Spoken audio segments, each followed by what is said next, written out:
Meet Itsuki, a kid permanently trapped at level 0. On the day of the awakening, while everyone else was unlocking god-tier powers, it was his turn, and he became the laughingstock of the entire school. The crystal flared, then fizzled into nothing. But what they didn't know, Itsuki had just awakened an absolutely broken ability. Even though he was stuck at rock-bottom level 0, he could now dissect his enemy's powers and boost his own stats to infinity. And just like that, Itsuki was on the path to becoming the Academy's ultimate dark horse, destined to make every arrogant noble bend the knee. But as his journey began, the world started to end. Massive rifts known as abysses violently tore open the sky. Moments later, a shimmering energy dome slammed down over the city, sealing everyone inside. Vile creatures, straight up, called demons, began pouring out of the portals, led by a monster named Linga, the demon of ruin. And just like that, they kicked off a brutal, no-holds-barred massacre. In the middle of the carnage, a father makes the ultimate sacrifice, leaping in front of a beast to save his son, screaming at him to run for his life. The streets were pure pandemonium, with terrified civilians scrambling for cover as monsters swarmed the city. One of the beasts, wreathed in eerie blue fire, unleashes a bone-chilling roar. In the heart of the fiery chaos, the creature charges up a devastating energy blast. Its target, a helpless little girl frozen in terror in the middle of the street. But at the last possible second, someone shoves young Itsuki to safety, pleading with him to get the hell out of there. That desperate scream of his name echoes in his mind, a constant, painful reminder of that tragic day. Snapping back to the present, his friend nudges him, asking why he's so zoned out, and giving him a serious side-eye. She presses him, wanting to know if he's actually okay, but then her expression softens when she sees a single tear on his face. "Hey, why are you crying?" And right on cue, a couple of jerks swagger over and immediately start trash-talking his fit. You see, after those demon attacks, humans with powers known as the Awakened started popping up. His classmate explains that the man on stage is the legendary general from the continent Izumi Hento. Itsuki zones out again as the kid continues. Izumi was the OG Awakened, the very first in history. On top of that, he's called the Light of Hope because the dude is an absolute unit, the strongest of them all. New research just dropped, saying that even normal people might be able to awaken by touching a special kind of monolith. The general on stage then makes a huge announcement. He says they're there to give every single student that exact chance. And on his word, a colossal monolith erupts from the ground, humming with an insane amount of raw power. The entire student body absolutely loses its mind, the air exploding with cheers and hype. Itsuki's friend whips around to face him. His face is lit with pure excitement as he yells that their moment has finally arrived. He immediately bolts for the queue while his female friend tells Itsuki to hang back and wait his turn. But inside, a dark, chilling aura begins to swirl around him, his eyes gleaming with a terrifying resolve. A wicked smile creeps onto his face as he thinks, the day I've been waiting for has finally come. And so the ceremony begins. But the first student to touch the monolith gets absolutely nothing. A wave of anxiety washes over the students. If the school's star athlete couldn't do it, what hope was there? The security guard just impatiently barks for the next person in line to step up. The hype in the crowd quickly dies down, replaced by doubt. They start whispering that maybe no one from their school is going to make the cut. The guard then calls the next name, a notorious bully named Oishi Hikaru. The students get worried. It would be an absolute nightmare if that guy got powers. But suddenly, the monolith erupts in a brilliant flash of light. Arcs of blue lightning crackle and dance around the bully's body. A status screen materializes, revealing he's awakened as a powerful thunder elemental. A woman in armor reports to her superior that they've finally found a promising candidate. Down below, the newly awakened bully smirks arrogantly. He starts boasting about being the first one to awaken from their school. But out of nowhere, our protagonist walks past and casually bumps into him, without even giving him a second look. The bully gets furious, yelling and asking if Itsuki had a death wish for daring to touch him. The crowd whispers that it's over for this kid. He just picked a fight with the absolute worst person. From their perch above, the observers sense an incredibly intense wave of emotion radiating from our hero. He touches the stone, thinking that his resolve is fueled by the pure hatred he feels for the monsters. At that very moment, the masked commander's eyes snap wide open. He's sensing a power that shouldn't even exist. Behind our protagonist, a massive, powerful spiritual image materializes out of thin air. The monolith goes absolutely berserk, unleashing a blast of energy that shakes the entire building before exploding upward into the sky. It creates a massive lotus flower of pure energy above the school. Everyone is in shock. The energy signature is hundreds of times larger than the bully's. His friends are going nuts, shouting that he finally awakened his power. But from above, the observers are completely stunned, because this is the unmistakable sign of a destroyer. The bully's face twists with pure hatred, unable to believe he was just surpassed so completely. The scene shifts, and Itsuki finds himself inside the very heart of the energy flower, wondering if he actually awakened. Suddenly, a status screen appears before him. Class Destroyer and Gift Nirvana. but his hope instantly turns to panic when he sees that every single one of his attributes is a big fat 0. Just then, his special ability activates. It increases all his stats by 200 points. With a slow grin, he realizes this is how he'll get stronger, strong enough to annihilate every last beast outside. The light from the lotus becomes so intense that it blinds everyone who was looking. And amidst all that blinding light, the silhouette of our protagonist begins to emerge. Oishi refuses to believe what he's seeing. Model. Screaming no way, the woman in armor is floored by his stats, calling him a straight-up monster rookie. The screen flashes all his attributes have maxed out at 200. The crowd absolutely erupts, going wild that their school just produced a legendary tier awakened. Awashi, seething with rage, roars that the protagonist just stole his thunder. All that applause was meant for him. Snapping, he unleashes his aura, preparing to obliterate the classmates who dared to mock him. He decides to flex his new skill, Silver Serpent, but the protagonist's system instantly pings the incoming assault and immediately starts breaking down the ability. As the analysis bar climbs, Itsuki just stares him down his gaze, utterly cold and calm. The bully then unleashes a colossal lightning whip that shatters the very ground it strikes. In a flash, Itsuki vanishes into thin air, leaving everyone wondering where he went. And then, he reappears directly behind the bully, who freezes solid with terror. In a chilling voice, Itsuki warns that if Aoshi were a true monster, he'd already be a corpse. The bully collapses to the ground, trembling as the other students laugh at his pathetic display. The skill analysis is nearly finished, and a crackling new aura begins to envelop Itsuki's body. With the analysis hitting 100%, he officially acquires the Thunder Wave skill. A brilliant light shines again so bright that one of his classmates actually throws on a pair of sunglasses. Itsuki pieces it together. He gets warped into this space every time a skill analysis completes. The system window displays the new skill's details, revealing it can absorb attacks and supercharge his agility. Back in reality, a storm of blue lightning now swirls around our protagonist. The bully is absolutely furious, his mind unable to process how he copied a skill that fast. To the astonishment of everyone, his stats begin to climb yet again, a clear sign of his escalating power. But in that moment, the entire sky turns dark, and a sudden heavy rain begins to pour down. Out of the clouds, a gargantuan dark monolith appears, plummeting towards the school. The armored woman screams for everyone to evacuate, knowing full well they're the bullseye. Her face is a mask of fear, as she admits that direct combat isn't her team's strong suit, but the masked man points at the boy, saying he's got more guts than all of them. As the crowd flees for their lives, Itsuki stands his ground. The woman yells, demanding to know why he isn't running. The monolith slams down with a cataclysmic impact, unleashing waves of sinister energy. Itsuki warns his friends that a monster is coming, but he declares he's going to finish it off. Panicked, they beg him to run, screaming that he just awakened and is no match for this. He simply turns to his friend, his gaze intense, and asks her to believe in him. She agrees, but tells him not to blame her if he winds up dead. A wicked smile curls on his lips as he thinks that his first real enemy, as an awakened, has finally shown up. He feels a twisted stroke of luck. It's the same kind of monster that slaughtered his parents. A skeletal soldier shambles out from the portal, and the system flashes its combat statistics. With a look of pure determination, he decides it's time to test his new toy. The protagonist then rockets toward the monster, charging head-on and unleashing a torrent of his newfound energy. He blasts out a wave of thunder, roaring that he won't let anyone else die. The attack slams squarely into the skeleton soldier, with absolutely catastrophic force. The impact sends the beast flying backward, where it explodes against the school building. The onlookers are in shock, muttering that he's way too powerful for a freshly awakened rookie. But the masked man clarifies that this kid is operating on a totally different plane of existence.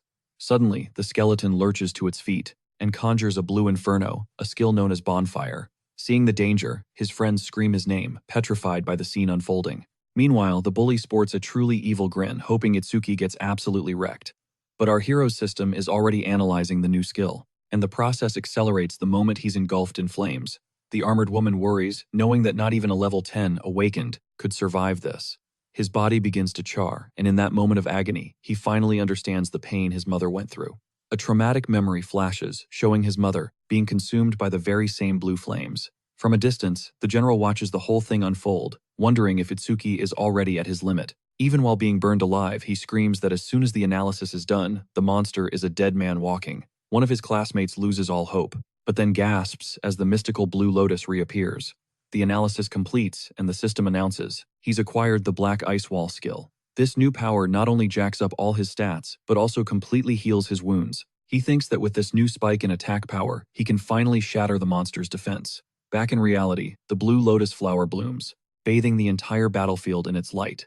From the center of it, our protagonist re-emerges without a single scratch fully restored. His friends go absolutely nuts, screaming in relief to see him alive. The observer is stunned, unable to comprehend how he can possess both healing and lightning abilities. He looks at his own perfect hand, wondering about the true limits of his regeneration.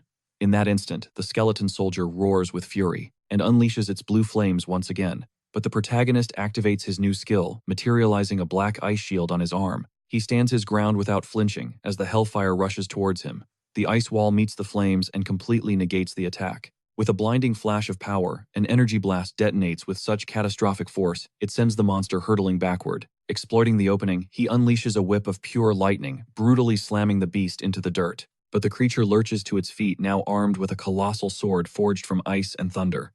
In a blur of motion, Itsuki materializes behind it, and with one fluid slash, he carves the monster in half. The students are completely floored, saying he moved so fast it was like he straight up teleported.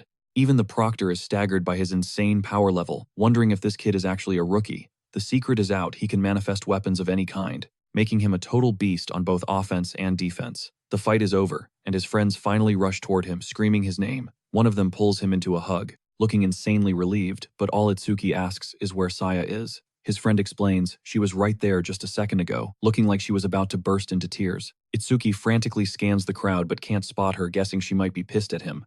The proctor, completely impressed, notes that he just soloed a monster that even a level 10 awakened would have serious trouble with. His buddy tries to chill him out, suggesting she probably just ran to the nurse's office, worried sick about him. Suddenly, a new voice cuts through the noise, asking if he's Itsuki Tenma, which catches his friend completely off guard. A masked man stalks toward the boy, his presence so intense it feels like the air is getting heavy. The other students start buzzing, whispering about whether the legendary Izumi is about to take him on as his disciple. Itsuki's friend volunteers to go find Saya for him before waving goodbye. The masked man finally faces him, stating that he's a very special kid. Itsuki just looks back totally confused, asking him what he's talking about. That's when Izumi reveals that the young man's heart is completely overflowing with pure rage and hatred. And with that bombshell, he declares that he wants to understand the true origin of all that resentment.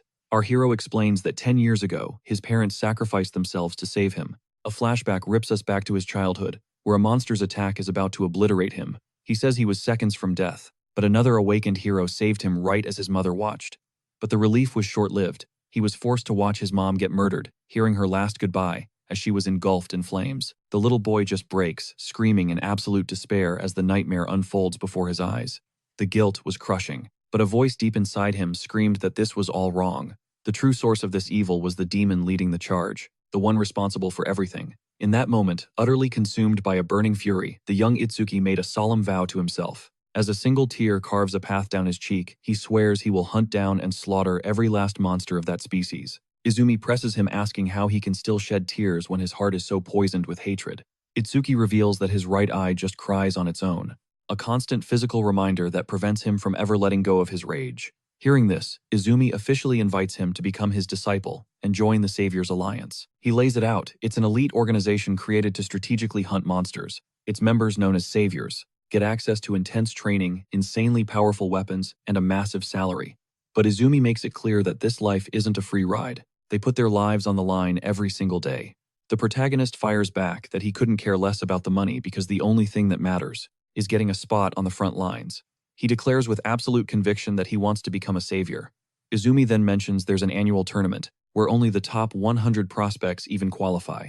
He admits the points record might not be the best measure of skill, but he reveals the all-time high score is 115,000 points, a record set just last year by Kazunari Tsutsumi. The name instantly clicks for Itsuki.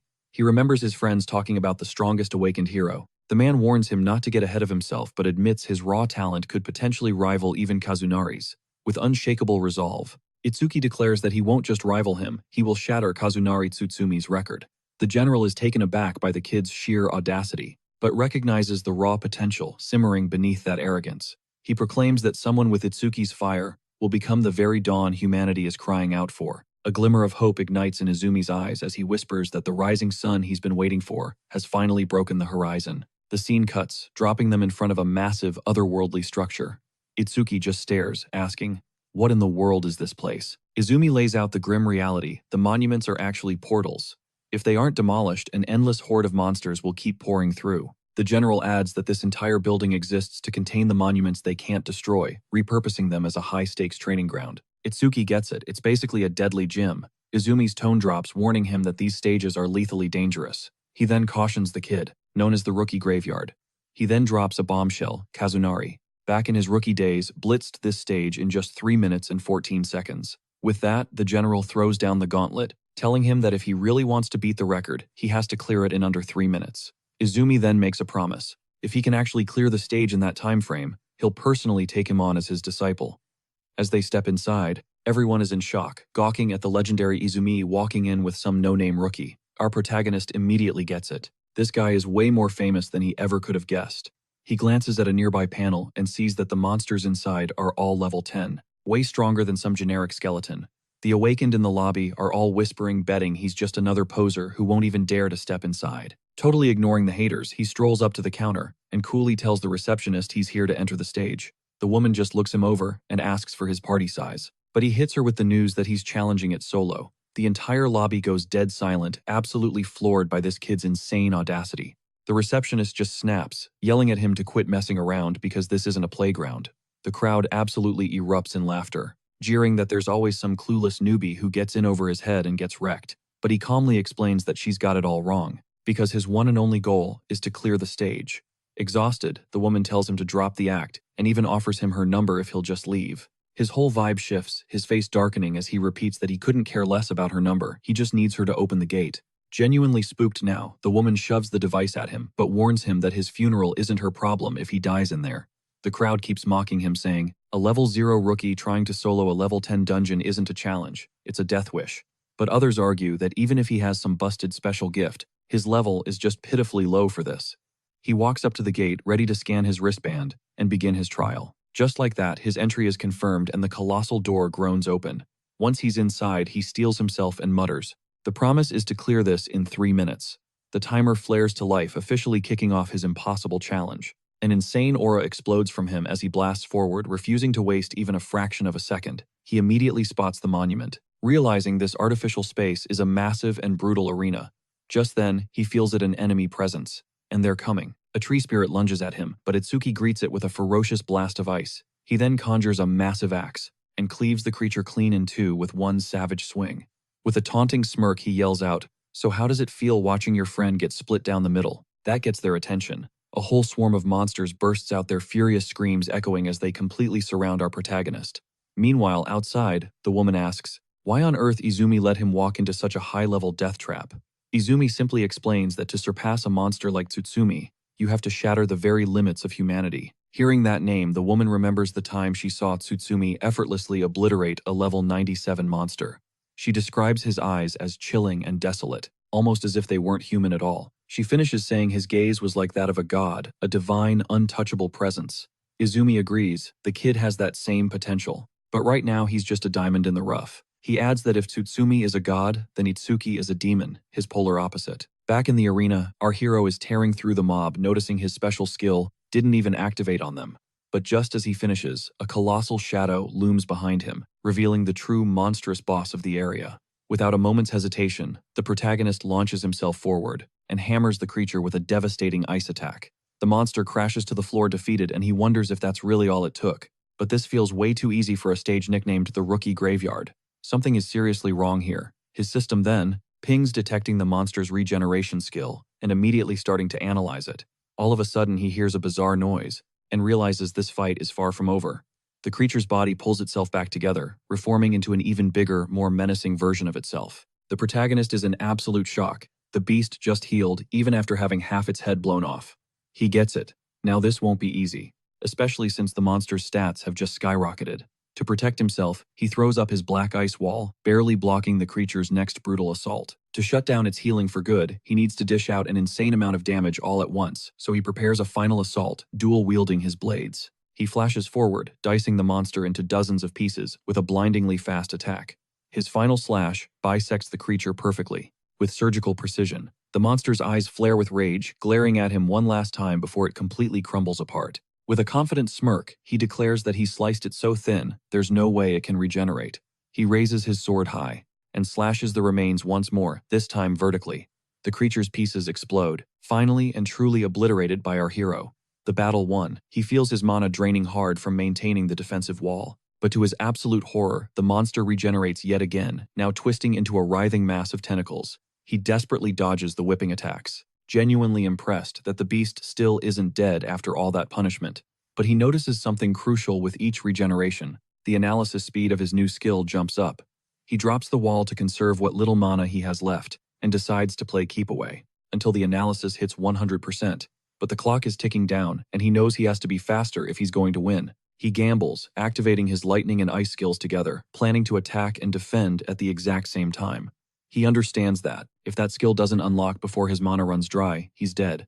But he accepts the risk, thinking that if he dies here, then this was just the absolute limit of his power. With his eyes glowing a fierce red, he pours every last ounce of his strength into one final desperate charge. His all-out strike slams into the creature dead on, but it holds its incredible resilience on full display.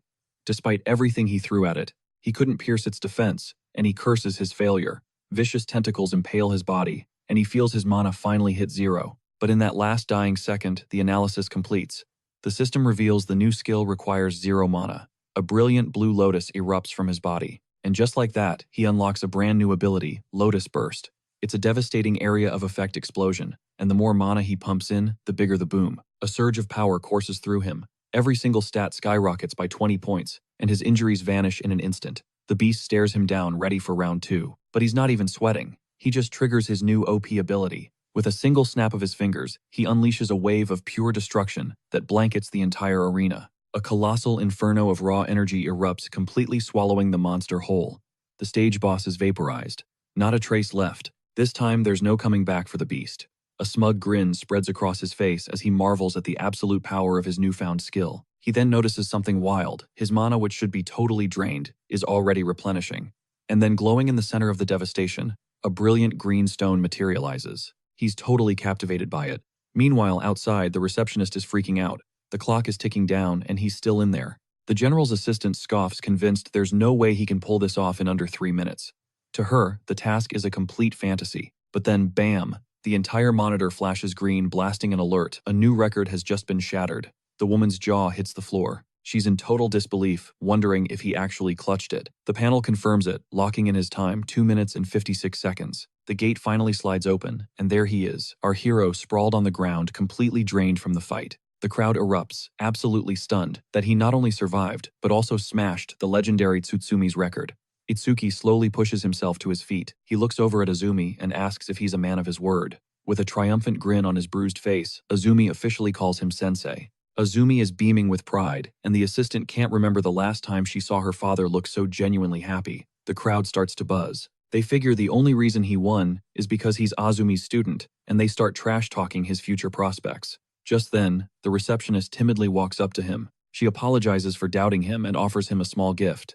He takes it, telling her that her worrying just proves she's a decent person. His simple thank you leaves her a blushing, stuttering mess. The assistant snaps him out of it. She yells that they're leaving and to get a move on or he's getting left behind. She then lectures him, telling him not to let this win go to his head. Just because he's her dad's student now doesn't mean he's all that. But Izumi interjects, saying with his current skill set, he's ready for an advanced stage. The general clarifies that a monster's level isn't the only thing that makes it dangerous. He lays it out: the species is what really matters. Mindless beasts are one thing, but there are species with intelligence. And those are on a completely different level, far more lethal than your average monster. The assistant chimes in, adding that only humans possess classes, which are the source of all their powers. She warns him that an advanced stage is crawling with these intelligent monsters, and that's exactly where he's headed next. A sadistic glint appears in his eye, as he wonders aloud if intelligent monsters can feel pain when they're attacked. The woman is genuinely creeped out by his terrifying vibe. She has no idea what kind of dark thoughts are brewing in his mind. Elsewhere, a group of guys are whispering about some dude who runs this entire area, and apparently offs anyone who sets foot in his territory. One of them tells his buddy to shut his trap, warning him that if the guy overhears him, he'll be next. And there he is, Raiji Kinoshita, the son of the crime lord, who controls the entire North 4th District. One of his lackeys asks when he's planning on leaving, but he just smirks, saying he'll go when he feels like it. With a completely punchable smile, he declares that waiting in line is something only peasants do. Meanwhile, Itsuki carefully opens a small ornate box, revealing a little stone that pulses with a brilliant light. The scene cuts to them chilling in a garden, and the memory of that moment washes over the boy. Izumi Hento holds up the stone, and asks if he's ever seen a karma stone like this before. Our protagonist realizes he has. A similar one dropped from that monster he just defeated. In a flashback, we see him holding a much larger glowing green crystal. The blue-haired woman is floored. A stone like that has no business being there. She offers to break it down for him, explaining that it's basically a pure XP stone. See, karma is the energy released from monsters that people absorb to level up. Karma stones are just condensed versions of that energy, bottled up into a usable item. But the young woman is still scratching her head because these stones are never supposed to form on their own. And that's when Izumi Hento drops a bomb. He suggests it probably materialized because of Itsuki's unique gift. The boy and the woman just stare at him, completely lost. The man in the helmet explains that since Itsuki didn't absorb the karma himself, the energy had to go somewhere. It couldn't just vanish into thin air. He points out that the karma from the school incident was spread out among all the awakened people present, but since Itsuki was fighting in a sealed-off dimension, all that raw energy solidified, crystallizing into the stone. The young woman then asks the million-dollar question: how does he boost his stats without leveling up, leaving Itsuki silent? But Izumi Hento shuts her down fast, warning her that some secrets are not meant to be shared. He tells Itsuki he can either sell the stone for a fortune or keep it, and that from now on, Agaha will have his back. Before taking off, the man lays down 4 ground rules, including keeping his gift a top secret. With a sly grin, Itsuki agrees and calls him master officially, sealing their new alliance. The scene then jumps to a training ground, where some students are getting blocked from entering by a group of thugs. One of the goons is running his mouth, claiming the Kinoshita family booked the whole place. For the entire day, the student threatens to report them to the guild, but a massive shadow with glowing red eyes materializes right behind him. Suddenly, some blonde kid launches a skill attack. He soars right at the new guy, but the masked man Kazunari just casually catches the full force of the blow, with one hand not even breaking a sweat. Faster than you can blink, he claps back with a brutal shot that slams right into the student. The blonde dude is floored, screaming that his B-rank skill did literally nothing. Kazunari just scoffs, saying it didn't even tickle. With eyes blazing with fury, the kid is straight up terrified, thinking to himself that this dude's an actual monster. Fueled by raw rage, Kazunari snatches him by the collar, ready to serve up a serious reality check. Without a second thought, he unleashes a devastating haymaker, knocking the blonde student clean out. The crowd gasps as it clicks. That's Ogata K, one of Raiji's top enforcers. He then hoists the kid up, making it clear that anyone else who steps out of line gets the exact same treatment. The 2 students are left sprawled on the pavement, and Uga bellows a warning that nobody better even think about helping them. Seeing the carnage, his lackeys just laugh, telling him to take it easy. Disgusted, Uga tosses the kid aside like trash, proving he wasn't there to play games. But right at that moment, Itsuki and his partner step onto the scene, helping the battered student up. The onlookers are stunned, not getting why a level 0 would ever get mixed up in something like this.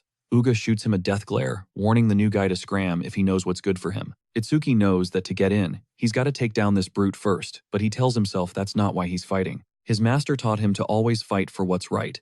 With total composure, he hands the injured student to a bystander, asking them to look after him. Suddenly, a menacing aura erupts from Itsuki, his status window flickering to reveal a special class.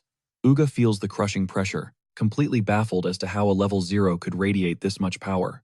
He flies into a rage, refusing to be punked by someone who's supposed to be so much weaker. Uga's glare turns venomous, absolutely seething that this nobody has the nerve to challenge him. In the reflection of his eye, he sees a blur. Itsuki is already charging in for a surprise attack. The kid lands a solid right hook square on the brute's jaw. The crowd loses it, wondering if he's really a level 0. But Itsuki's knuckles slam into something like solid steel. Uga activated his defense. Taking a step back, he realizes the guy just tanked the hit with the metallized skill. With now metallic hands, Uga clamps down on his fist, complimenting the boy's speed but warning him that it's useless without power, and sends Itsuki flying with a blow that cracks the pavement. Hurled backward, our hero thinks he's going to have to tap into his lightning ability to win this. At that very moment, his copy skill kicks in, launching an analysis of the enemy's technique. Itsuki gets back to his feet, knowing it's time to go all out. He understands that defense is the real deal, so he decides his new game plan is to target the parts of the body that aren't metal. The boy digs his heels into the ground and launches himself forward in another lightning-fast assault. Uga starts trash-talking, calling the boy pathetic with no strength and no speed. But a smirk plays on Itsuki's lips because the enemy just dropped his guard. It was the perfect time to hit the accelerator. Crackling with lightning, Itsuki rockets forward, giving the enemy 0 time to defend. He starts to unleash a relentless storm of strikes, and his skill analysis percentage skyrockets. The crowd is bewildered, starting to believe this rookie might actually pull it off. Uga starts to freak out. The kid's speed is so overwhelming he can't even catch his breath. He tries to scream for backup, yelling at his goons to stop spectating and jump in. With no other option, the brute grits his teeth, deciding it's time to play his trump card. With a savage roar, he shreds his own shirt, unleashing his full power. The guy's entire body hardens into shimmering metal, and he actually thanks Itsuki for pushing him to evolve. He boasts that his defense is now over 500, turning him into a walking fortress. Sporting a twisted grin, he promises a swift death as a reward for the help. The onlookers are absolutely petrified, knowing that nobody at this level could even scratch that kind of defense. But Itsuki is already breaking down the situation, deducing that a transformation this intense must be a massive mana drain. Uga calls it nonsense, but inside, he's shook by the kid's spot-on intuition. With the analysis at 100%, Itsuki declares he's ending this now. His partner instantly recognizes the shifting aura, whispering that the blue lotus flower is about to bloom even brighter. The crowd is floored by the giant lotus of energy, having no idea how that could possibly defeat Uga. But the system flashes, analysis complete. He has acquired the piercing sphere skill. Itsuki sees that the ability bypasses all defense, and since his target is a sitting duck, the timing is perfect. With his eyes glowing, he vows to shatter that so-called absolute defense into 1,000,000 pieces. Upon acquiring the skill, all of his stats get a plus 10-point boost, juicing him up even more. Bathed in that ethereal blue aura, our protagonist conjures a sphere of dark energy in his palm. He then takes aim, and dares his opponent to even try and dodge the attack. The crowd wonders if a level 0 can really bust through that insane defense, but they're holding on to a sliver of hope. The small, dark sphere pulses with an intense light, concentrating an unbelievable power at its core. The attack slowly drifts towards Uga, who just stands there, arrogantly waiting for the impact. Seeing this, the audience groans, completely let down, thinking it's just some weak-looking little ball. Uga scoffs, thinking it's pathetic for the kid to try and beat him. With that, he stays put, oozing arrogance as the sphere creeps closer.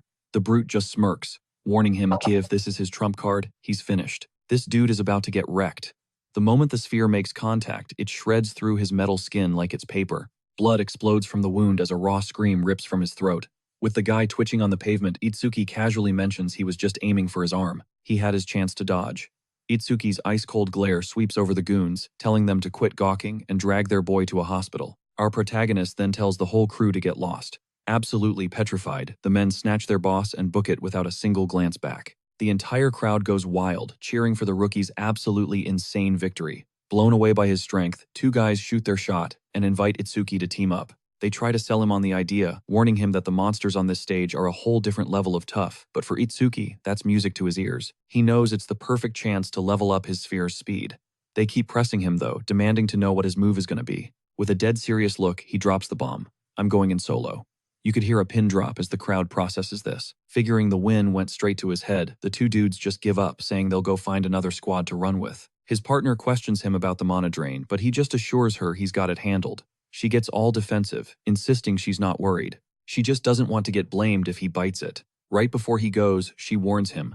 The mobs move in packs and to watch his back. He slaps his hand on the panel, and his entry is approved. The second he's inside, he realizes he's up against way more enemies than he bargained for. These stone beasts looked seriously beefed up, rocking way higher levels and stats than the fodder outside. After scanning one of the creatures, he confirms its defense is tanky as hell. This is it, the perfect chance to test his piercing sphere's passive on these mobs.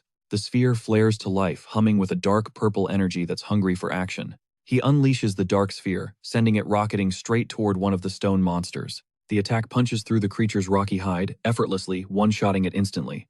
Just like that, the sphere's speed doubles, all according to plan.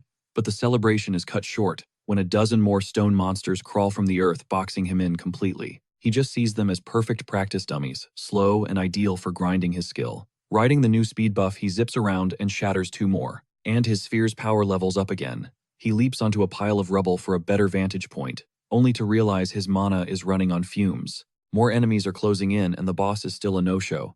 With time running out, he knows he has to take down two monsters with one shot. Itsuki pulls a galaxy brain move, ricocheting the sphere off the ground to create a decoy that baits two of the monsters.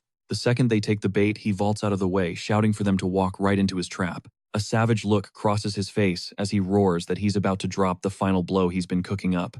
The sphere erupts from the ground. It skewers both beasts clean through ramping up its speed one last time.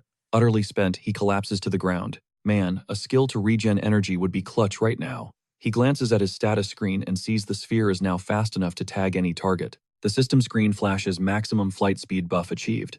But before he can even breathe, a colossal stone fist plummets from the sky. It catches Itsuki completely by surprise, slamming into the earth with unbelievable force and sending a shockwave of rock flying. From the dust, the stage boss finally emerges, a level 15 stone golem.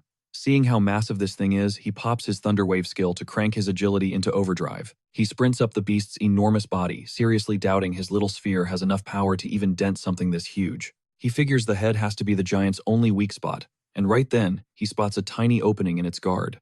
He launches his sphere with every last bit of his strength, but it's just too small and barely even scratches the colossal monster. Seeing him exposed mid-air, the golem retaliates with a brutal swat, meant to flatten him.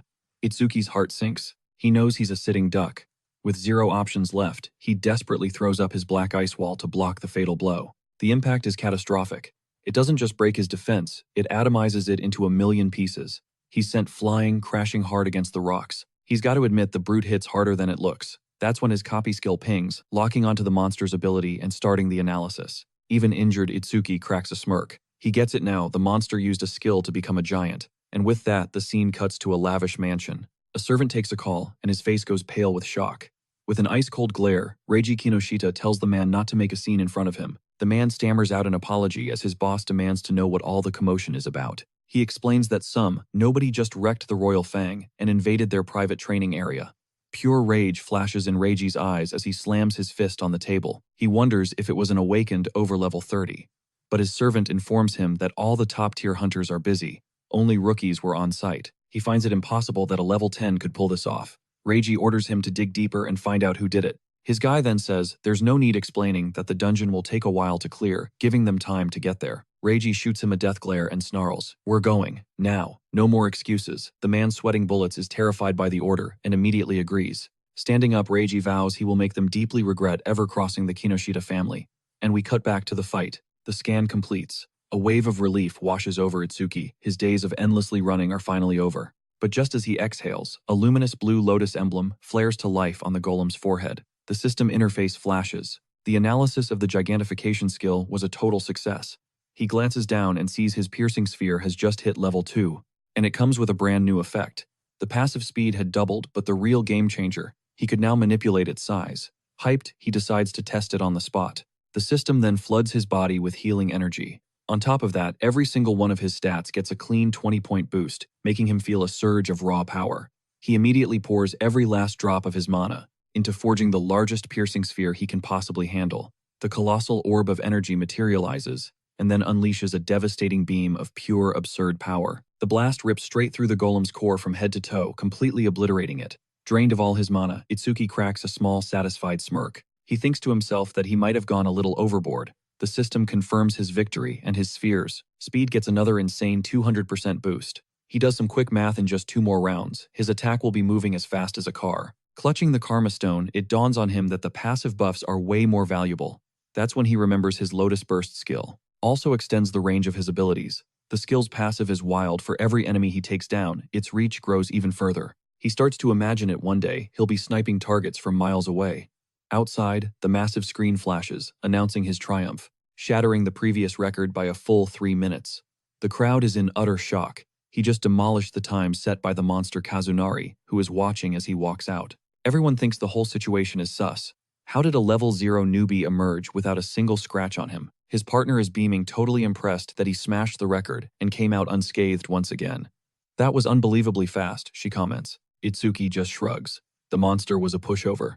His gaze then lands on a shimmering butterfly perched on her hand.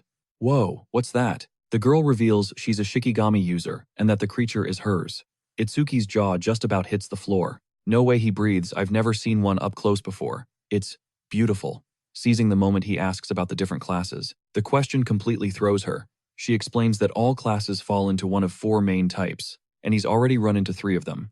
The first is the Elementalist, which is the most common class out there. They pack the most raw firepower from the get-go. She reminds him of his classmate who wielded the lightning element. That brute from before Auga was the same type, which is how he was able to manipulate metal. Next, she moves on to the second class, Shikigami users who summon beasts to fight alongside them. She properly introduces herself as Agatha Izumi, a Shikigami user, and her companion, the Jade Butterfly. With a friendly smile, she asks if he has any questions, but Itsuki cuts straight to the point. "Why is your level lower than your butterflies?" The question leaves her completely floored in disbelief at his absolute cluelessness. She takes a moment to compose herself, then explains that Shikigami gain their own experience and level up independently. A dark look flashes across Itsuki's face. A cold realization hits him: you just have to focus on taking down the master. A sudden chill runs right down Agatha's spine, terrified by that sinister aura that's leaking from him again. He breaks the tension, asking about the classes she still hadn't covered. The girl's expression turns thoughtful as she says the third class is, by far, the most mysterious of them all. She then reveals that his class, the Order Breaker, is one of them. Agatha explains that his class is a total enigma because of their insane one-of-a-kind abilities like his lotus flower. Some can literally alter their body size, while others can create what seems like an infinite number of clones. While normal skills cap out at S-rank Order Breakers, possess skills that are Z-rank. She admits that's why her father chewed her out. The secrecy of their skills is their greatest weapon, but she considers him an exception, since he's already using at least 3 different elementalist skills. Itsuki feels a spike of anxiety thinking that if his master ever found out about this chat, he'd be in a world of hurt. He then tries to pry about the final class, but she's keeping that info on lockdown. A sly smile plays on her lips as she says she'll only tell him when he meets a user in the flesh. The boy simply agrees. She then takes the chance to let him know the student he rescued is doing just fine. Then she pivots, asking about his next move. He tells her he wants to run the stage again to grind for more power, but she informs him the stage is on cooldown and won't reopen for another 2 days. Visibly frustrated, he asks if there's any other stage with a huge number of monsters available. A mischievous glint appears in her eyes. She tells him she knows the perfect place for him to go right now. She introduces him to the Locust Desert, a zone infamous for its absolutely insane monster population. She challenges him, pointing out that he doesn't have a single area of effect skill, but he accepts the mission without a moment's hesitation. The rest of the group is worried, but Itsuki just says he'll manage even without an AoE skill. They are completely stunned by the boy's sheer courage, but decide to dip to stay out of trouble. A short while later, Raiji storms into the area, but finds nobody there to corner. His subordinate informs him that the target has already vanished, leaving Raiji baffled by his incredible speed. He can't believe his entire plan has fallen apart. He's furious at being played for a fool and becomes dead set on getting his revenge. He screams for his servant to summon a tracker and hunt the boy down, vowing with venom in his voice to drag him back alive and make him suffer. Meanwhile, a wounded man is bleeding out in a filthy alley, totally kicking himself for ever taking this gig. He lets out a shaky breath, glad he managed to get away. A split second slower, and he knows he'd be dead meat. Thinking he's in the clear, he starts to relax, but a low growl from the shadows makes his blood run cold. A colossal wolf, with glowing red eyes, launches itself at him, ready to tear him to shreds. The beast sinks its teeth into him, without a shred of mercy, mauling him so badly there's no hope of getting away. Just then, a mysterious figure steps out of the darkness and tells the wolf to take it easy, saying he needs to get some information first. Completely shook, the wounded man sputters out, asking how in the world they found him in this back alley. The man in the hat just smirks. He says his wolf has one hell of a nose. He introduces himself as Charles the Wolf Dog, and adds that he can smell the reek of death. Desperate, the man starts pleading for his life, begging not to die like this, but Charles just shuts him down, saying Kinoshita would be pissed. And besides, his wolf was getting hungry. A wicked grin spreads across his face as he gives his wolf the command. Dinner time. The creature lunges its massive fangs, aimed right for the man's throat. After the bloody meal, a status window pops into view. It shows that he's finally leveled up. He then whips out his phone and tells someone on the other end that the job is officially done. Charles's eyes widen when he hears Ugo got injured, and he immediately says he's on his way. With a cruel smile, he tells his wolf they have fresh prey to hunt. We cut to Itsuki, who has just arrived in a total wasteland, known as the Locust Desert, looking around and wondering if this is really the place. He scans the barren fields. He's skeptical, questioning if there can really be that many locusts out here. His companion explains that these disaster beasts invade environments they find comfortable. She also points out that there's not even a cell signal, because the area's danger level is through the roof. Itsuki is confused, since the level seems low, but she clarifies that's not the real threat. Turns out the monsters here are insanely aggressive, and their numbers are just ridiculous. She warns him that if he lets his guard down for a single second, he'll be completely swarmed, and in the end, they'd strip him down to the bone. But Itsuki just cracks a smile. He's actually hyped that there are so many monsters for him to grind. With a look of pure confidence, he says he's not about to die by getting eaten by a bunch of bugs. Seeing his attitude, she just watches him step through the portal, figuring he'll probably be fine. She thinks to herself that he went in alone, so whatever happens is on him, but then a wave of panic washes over her. She realizes she forgot to warn him about the most critical detail they never stop coming. Freaking out, she knows she has to go in there. She has to tell our protagonist. But just as she moves toward the portal, 2 shady figures appear out of nowhere, blocking her path. A mysterious man, with a sinister aura, steps forward. He says he's searching for someone here. The scene cuts away, and we're with Itsuki now deep inside the desert. He finds the place eerily abandoned. With a confident smirk, he claps his hands together and shouts for the pests to wake up, because he's here to wipe them all out. He can tell the monsters are weak, but that makes them perfect for farming his skill. Lotus Burst. His analysis tags them as malignant locusts, with laughably low levels. We're talking level 1 and 2. All of a sudden, a biblical swarm of insects blots out the sky, hurtling directly toward him, but he just thinks this is perfect. He calmly creates a lotus flower, made of pure energy, between his palms. His strategy is simple: wait for the entire swarm to gather around him, so he can annihilate them all in a single massive blast. The second the swarm completely engulfs him, he yells now, and unleashes all his stored-up power. With that, Lotus Burst activates, erupting in a flash of light that devastates everything in its path. A flood of notifications appears on his screen. Each one confirms that every locust he defeats expands his skill's effective range. He stands in the middle of the destruction. He's just observing the insane aftermath of his attack. It's explained that the skill has a passive effect, boosting its range with every single kill. Seeing the 110% bonus, he realizes he just vaporized 110 monsters in one shot. With a grin, he calculates he can use this move 10 more times, aiming for a wild 1000% increase. He thinks that if this skill didn't have a cooldown, it would be completely broken. But then it hits him that it's weird the success message hasn't appeared. He starts getting a bad feeling. Right on cue, a screen pops up announcing that a C-rank skill, called Mother's Will, has been activated. Itsuki spins around, shocked, unable to process how anything could have survived his attack. Suddenly, the ground erupts, as even bigger locusts claw their way to the surface, boxing him in from every direction. One of them lunges, and he realizes he got way too cocky, assuming there wasn't a boss. The big problem now was that he had zero clue where the boss was, which made things a lot more complicated. He decides he'll just have to kill all the small fries. The plan is to force the boss to show itself. With that, he unleashes the burst again, triggering another wave of range increase notifications. His bonus skyrockets to 220%, making the skill's radius absolutely enormous. The system window shows that the attack now covers a 16-meter diameter. But even after wiping out another 110 monsters, the boss is still a no-show. The camera pans deep underground, revealing a pulsating nest filled with eggs from which an endless stream of new monsters was being born. As the boss analysis crawls forward, another wave of locusts erupts from the ground. A quick glance at his mana bar sends a jolt of anxiety through Itsuki. He's only got enough fuel for 9 more of those big attacks. Stealing his nerves, Itsuki summons his flames, his voice a low growl. "I don't care how many of you crawl out, I'm finishing this right here." His knuckles turn white as he clenches his fist, roaring that he'll wipe every last one of them off the face of the planet. He unleashes a single, devastating burst, and system notifications flood his vision, celebrating a massive increase to his skill's range. Without a moment's hesitation, he fires off another, and another. A rapid-fire sequence of explosive bursts designed to sanitize the entire area. The system flashes a 990% range bonus, but the constant output is draining him fast. He checks his reserves. It's not good. He can only pull off one more burst. To his absolute horror, a fresh, seemingly infinite swarm materializes, and a wave of frustration washes over him. With the main boss still a no-show, he seriously considers just bailing and trying again some other time. But he instantly crushes that thought. No. Retreating is for scrubs. With a fire reignited in his eyes, he braces himself for one last stand. "I will slaughter every beast in my path," he declares, unleashing a final spectacular lotus burst. He collapses to his knees completely, spent every last drop of his energy gone. He thinks it's finally over, but his blood runs cold when he sees the locusts are still swarming. Their numbers haven't dropped at all. Then it clicks.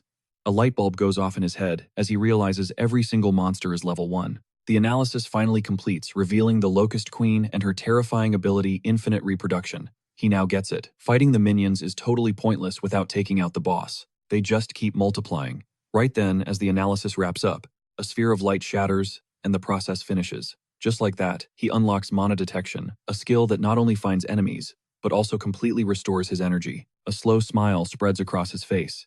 This is the perfect cheat code for a stage this busted. But then he remembers Ajha is waiting. He needs to wrap this up and fast. The new skill surges through him instantly, healing his wounds and maxing out all his power stats. Back at 100%, he immediately activates his new detection ability to finally pinpoint the true boss of this nightmare. Waves of ethereal blue energy pulse outwards, scanning the entire field for any trace of mana. The pulse travels deep, finally revealing the Locust Queen's location, hiding deep underground. His eyes practically glow with power. "There you are," he says with a predator's grin. He conjures a sphere of crackling dark energy, taking dead aim at the Queen's hidden position. The queen senses the danger and tries to use her own children as a meat shield, but he sees right through the pathetic tactic. That won't work, he yells, launching an energy lotus, programmed with a single mission to reach her.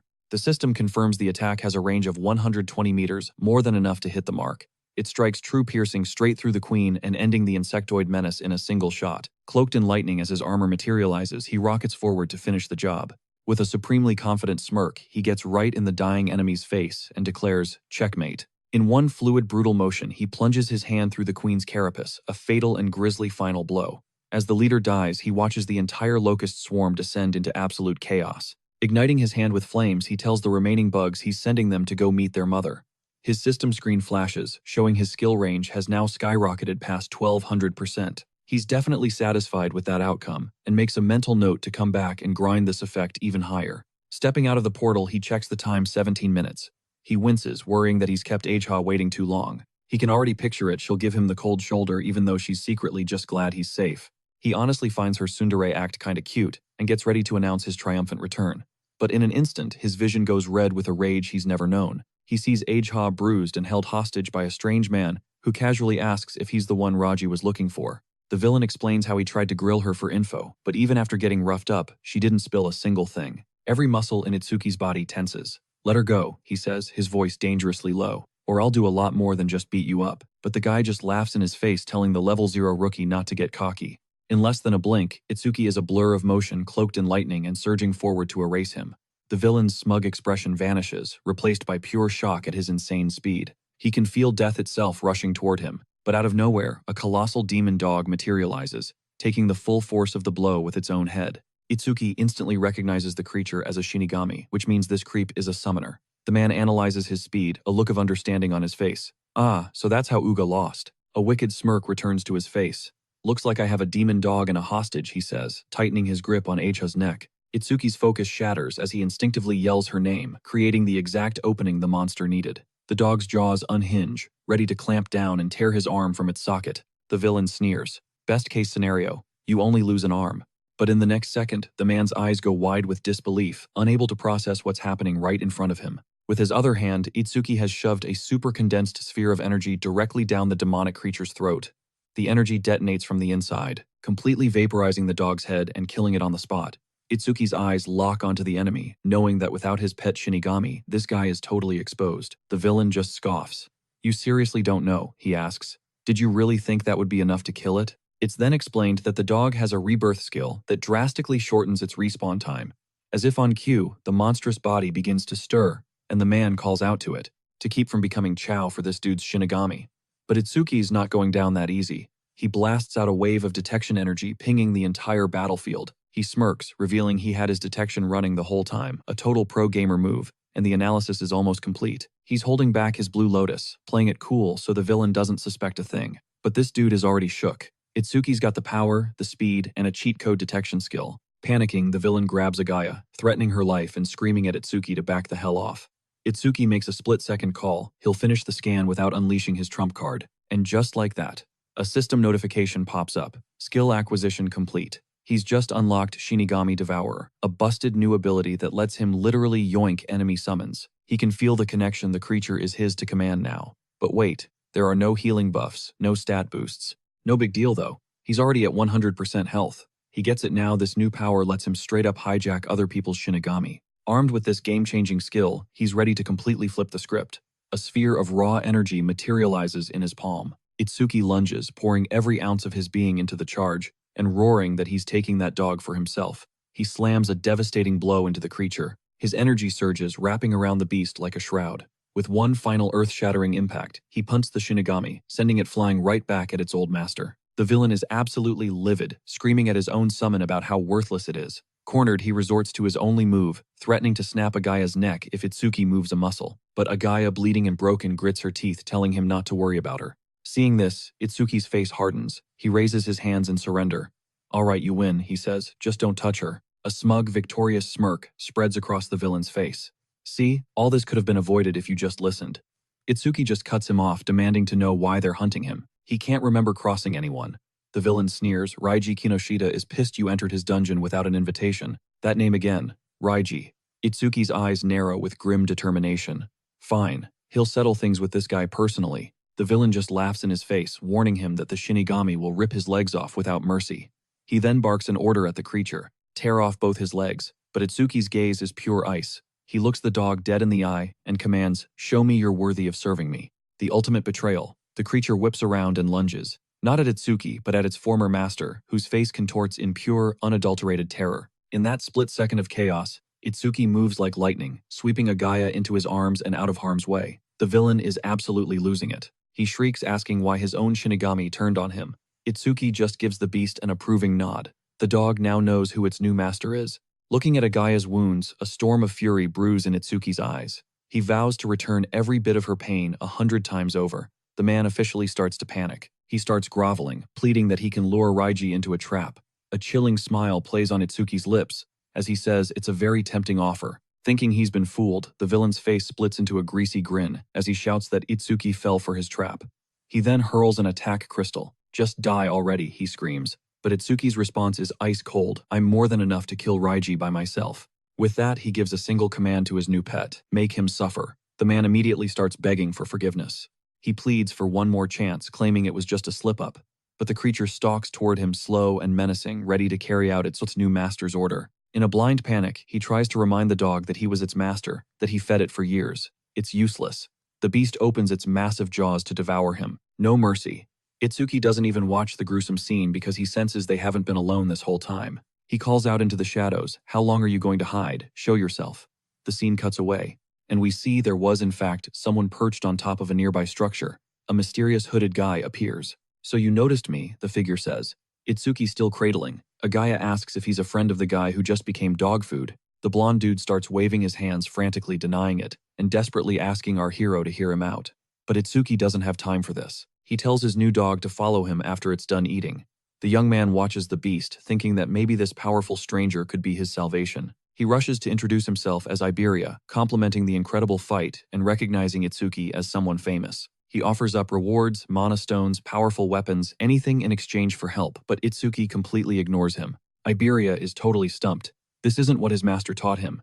A flashback sequence kicks in, showing a grizzled blacksmith. The smith explains that rewards have to be smart and useful. He said the right move is to offer a blade to someone who seeks revenge, or medicine to the injured. With this memory, a light bulb goes off over Iberia's head. He knows exactly what he needs to do. He sprints after them, warning that Agaya is going to die because the nearest hospital is way too far. With a sly grin, he reveals a shiny healing item. "Lucky for you, I have one of these," he says, then shouts that he can save her, which finally makes Itsuki stop in his tracks. Our protagonist spins around in shock, asking if he's telling the truth. Iberia warns that he can't fully heal her right now. "But I can save her life," he declares, applying a special bandage to Agaya's wound and explaining it's no ordinary item. Itsuki is confused, and Iberia figures it's normal since he must have just awakened. We're told that modern weapons can't even scratch these beasts. That's why these special tools exist. This gear is divided into 4 levels, from normal all the way up to the super rare stuff. So you've got your basic gear, think of it like a starter weapon that can at least scratch the monsters. Then you level up to rare equipment, which gives you a small boost to your stats. You know, a little bump in speed or mana. But epic gear, that's where things get real. It amps up your stats and comes packed with some seriously OP special abilities. And at the absolute pinnacle, you have unique equipment, the holy grail, every single artisan on the planet dreams of crafting. This is where Iberia starts his lecture, explaining that this is why crafters get so much respect from all the awakened. Then he starts flexing, saying his dad isn't just some random smith, since he's one of only 10 masters at that level in the entire world. With a massive grin, he reveals that 3 of those 10 legendary unique items were forged by his old man. This dude's father is literally known as the artisan king of the northern continent, but Iberia's epic monologue hits a wall. He suddenly gets heated, realizing Itsuki has completely zoned him out. Itsuki, meanwhile, just casually scoops up the crossbow off the floor, instantly recognizing it as the weapon Charles was rocking. Iberia is absolutely floored that the dude just ignored his whole flex about his legendary dad. As Itsuki inspects the crossbow, sizing up its potential, he notes it's a rare-grade weapon, but it's missing any arrows. Iberia chimes in, explaining that it magically generates its own ammo. Just then, the crossbow dematerializes and the blonde dude clarifies. That gear automatically gets stored in your inventory.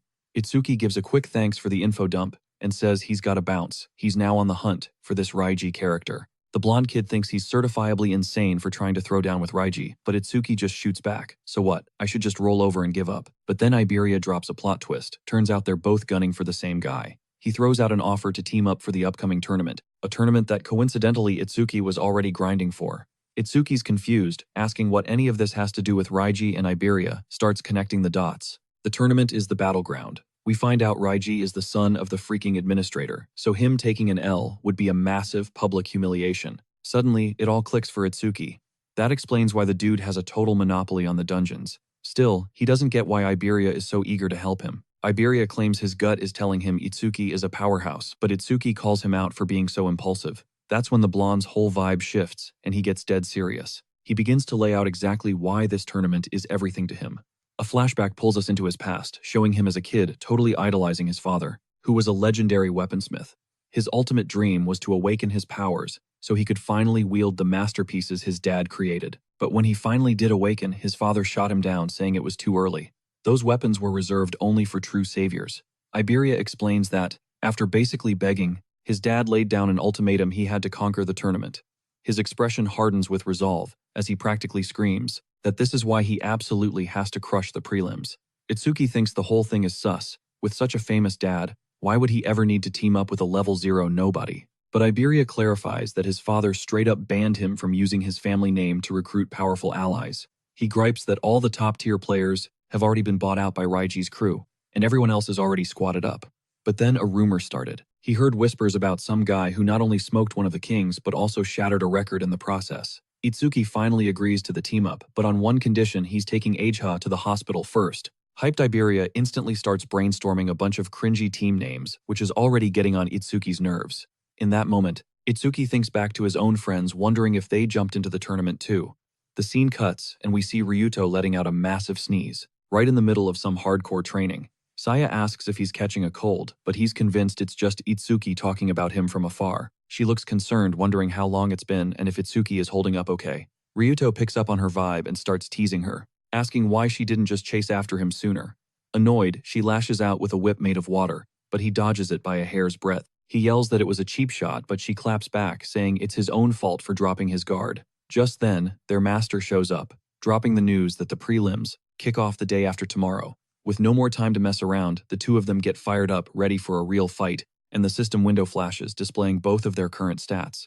Meanwhile, in another location, a shadowy figure grabs a briefcase jam-packed with experience stones. Raiji Kinoshita is on edge. He finds it sketchy that his goon still hasn't reported in at the rendezvous point. Fuming, he crushes one of the glowing stones, absorbing its power, while cursing his incompetent lackeys. He snaps at his crew to just forget the missing guy, as the tournament is the only thing that matters if he wants to avoid getting disciplined. His right-hand man informs him that they've already managed to convince 887 of the participants to play along with their scheme.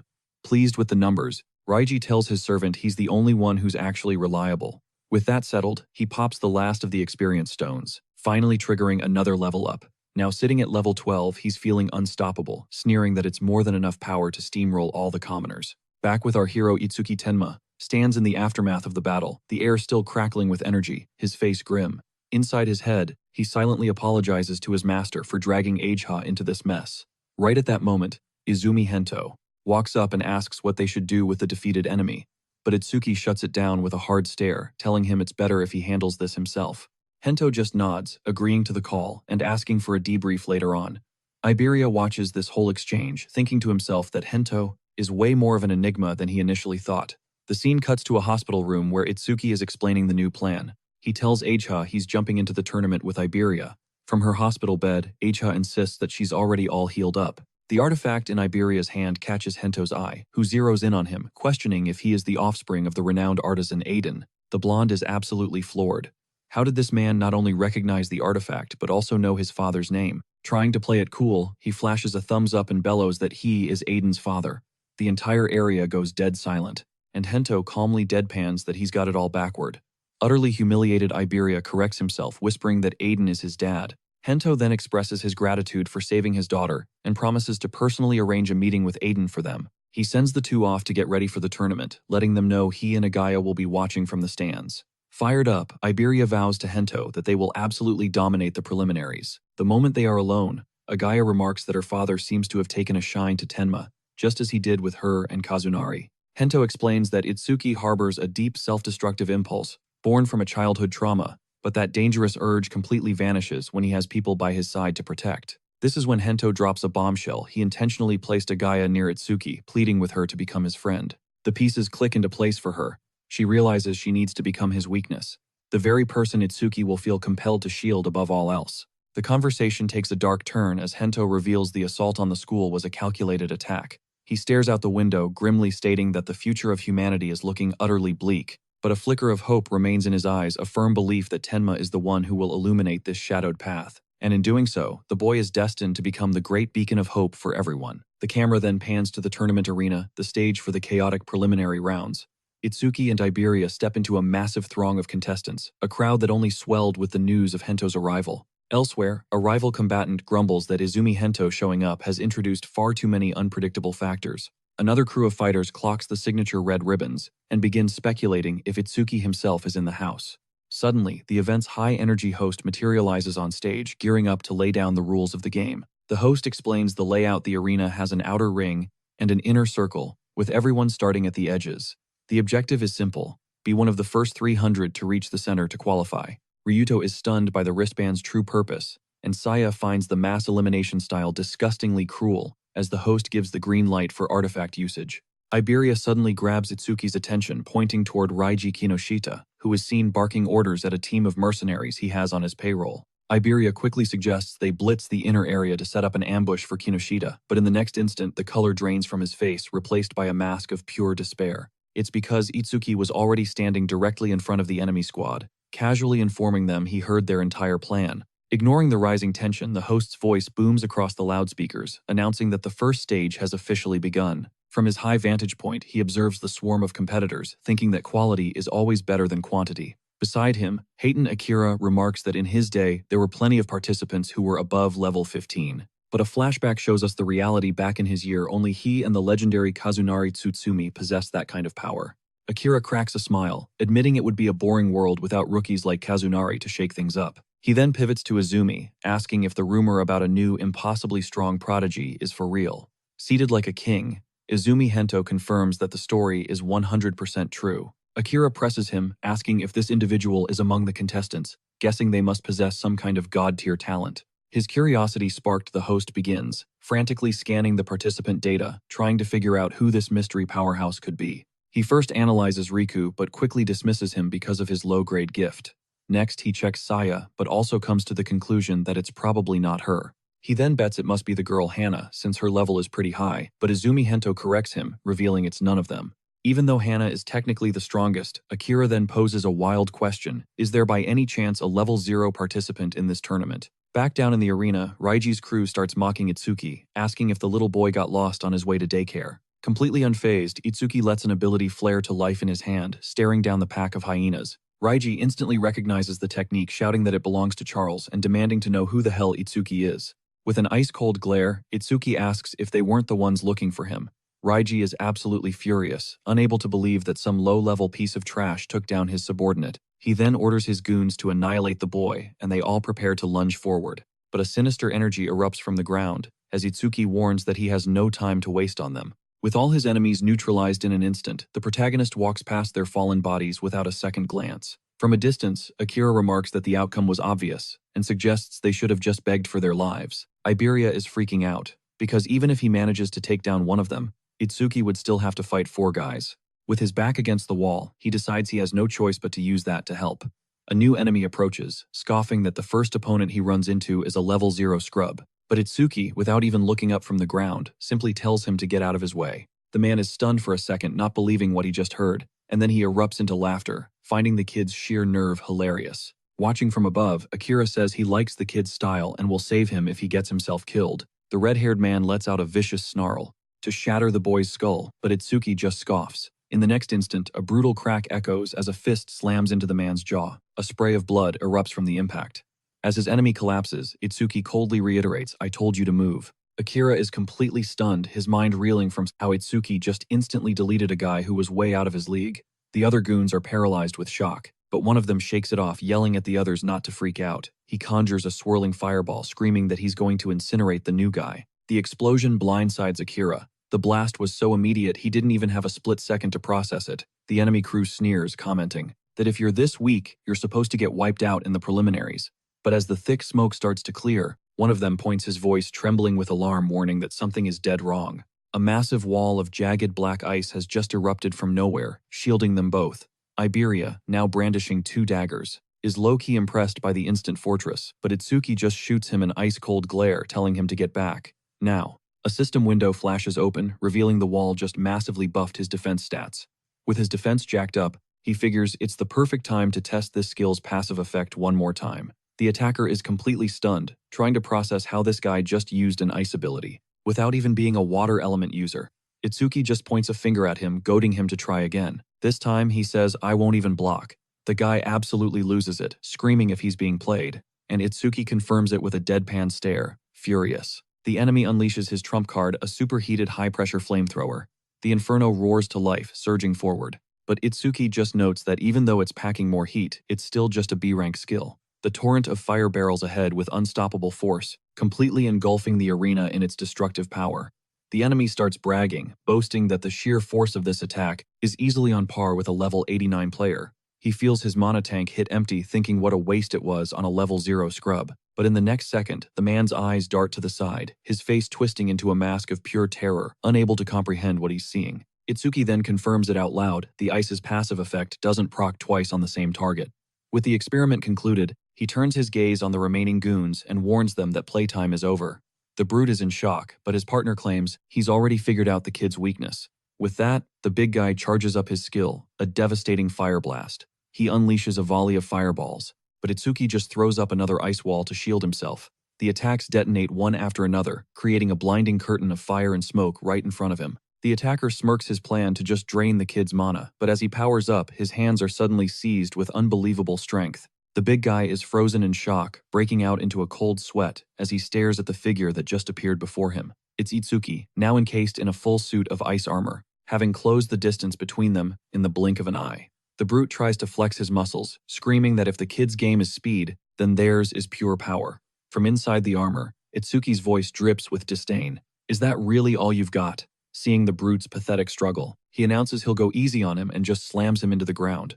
A system window then pops up analyzing the clash, displaying the insane calculation of the defense increase. The last 2 enemies try to make a run for it, but Itsuki pegs them as lightning users, and a new plan clicks into place. He shoots them a lethal glare, asking if they seriously believe they can escape him. In a desperate last stand, the 2 unleash their electric abilities, trying to take the protagonist down with them. But the system window reveals he just absorbed their attacks, supercharging his agility stat. Akira, who's been watching this whole time, is completely floored by how easily he's tearing through opponents who should be way stronger. Crackling with a vibrant electric aura, Itsuki stands among his defeated foes. He now understands the absorption effect, just like the ice barrier is a one-and-done deal per target. Iberia strolls up to the bodies, hands on his hips, confirming that everyone is just knocked unconscious. With a wide grin, he says he thought this was going to be a real fight, but he never expected Itsuki to be this much of a monster.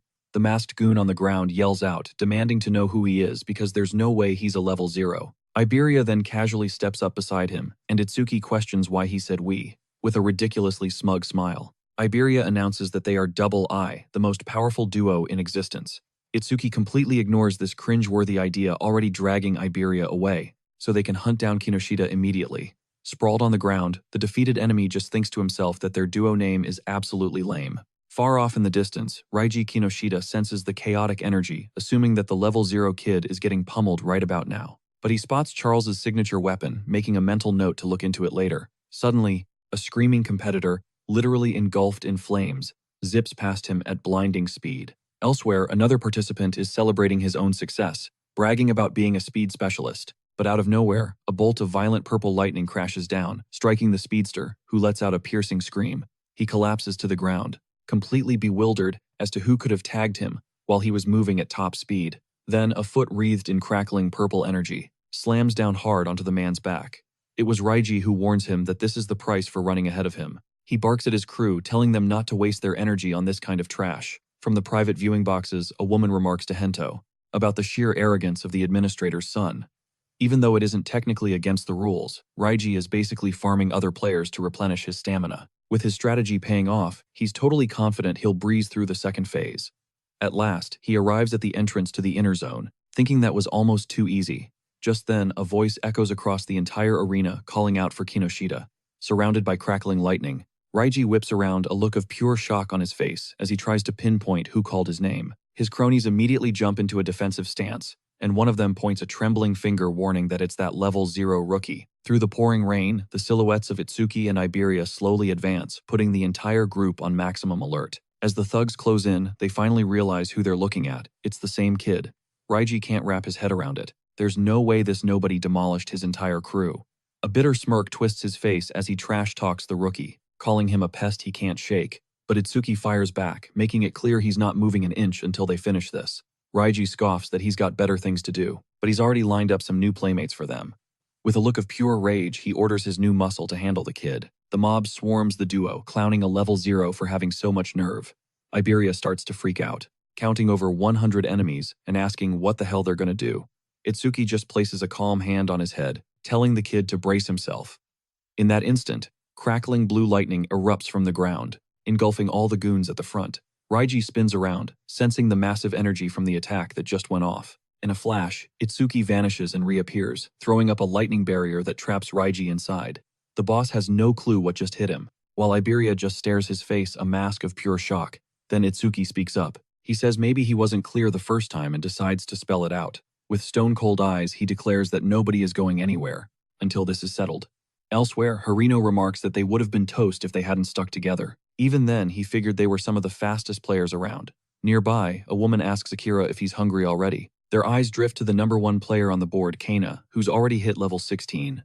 Harino suddenly points to the sky, shouting that something is flying straight at them. The girl looks up, tracking the figure hurtling toward them. Out of nowhere, Iberia slams into the ground right in front of them with a sickening thud. Battered and bruised, he looks back, screaming Itsuki's name in pure desperation. Harino is stunned, asking his partner if he just heard what he thought he heard. She confirms it, saying she definitely heard the kid yell for Itsuki. The scene cuts to a memory of Itsuki, his back to the camera, standing in a downpour. He turns to face someone, vowing he won't let them walk away until they've settled the score. Back in the present, Fujiwara is trying to figure out Itsuki's intense fixation on Reiji. Next to him, a woman in glasses watches the whole scene unfold with a worried expression. Fujiwara then tells Akira Hayton to jump in if the kid gets in over his head. Akira Hayton is lost in thought, marveling at Itsuki's insane speed and wondering if he could ever match it.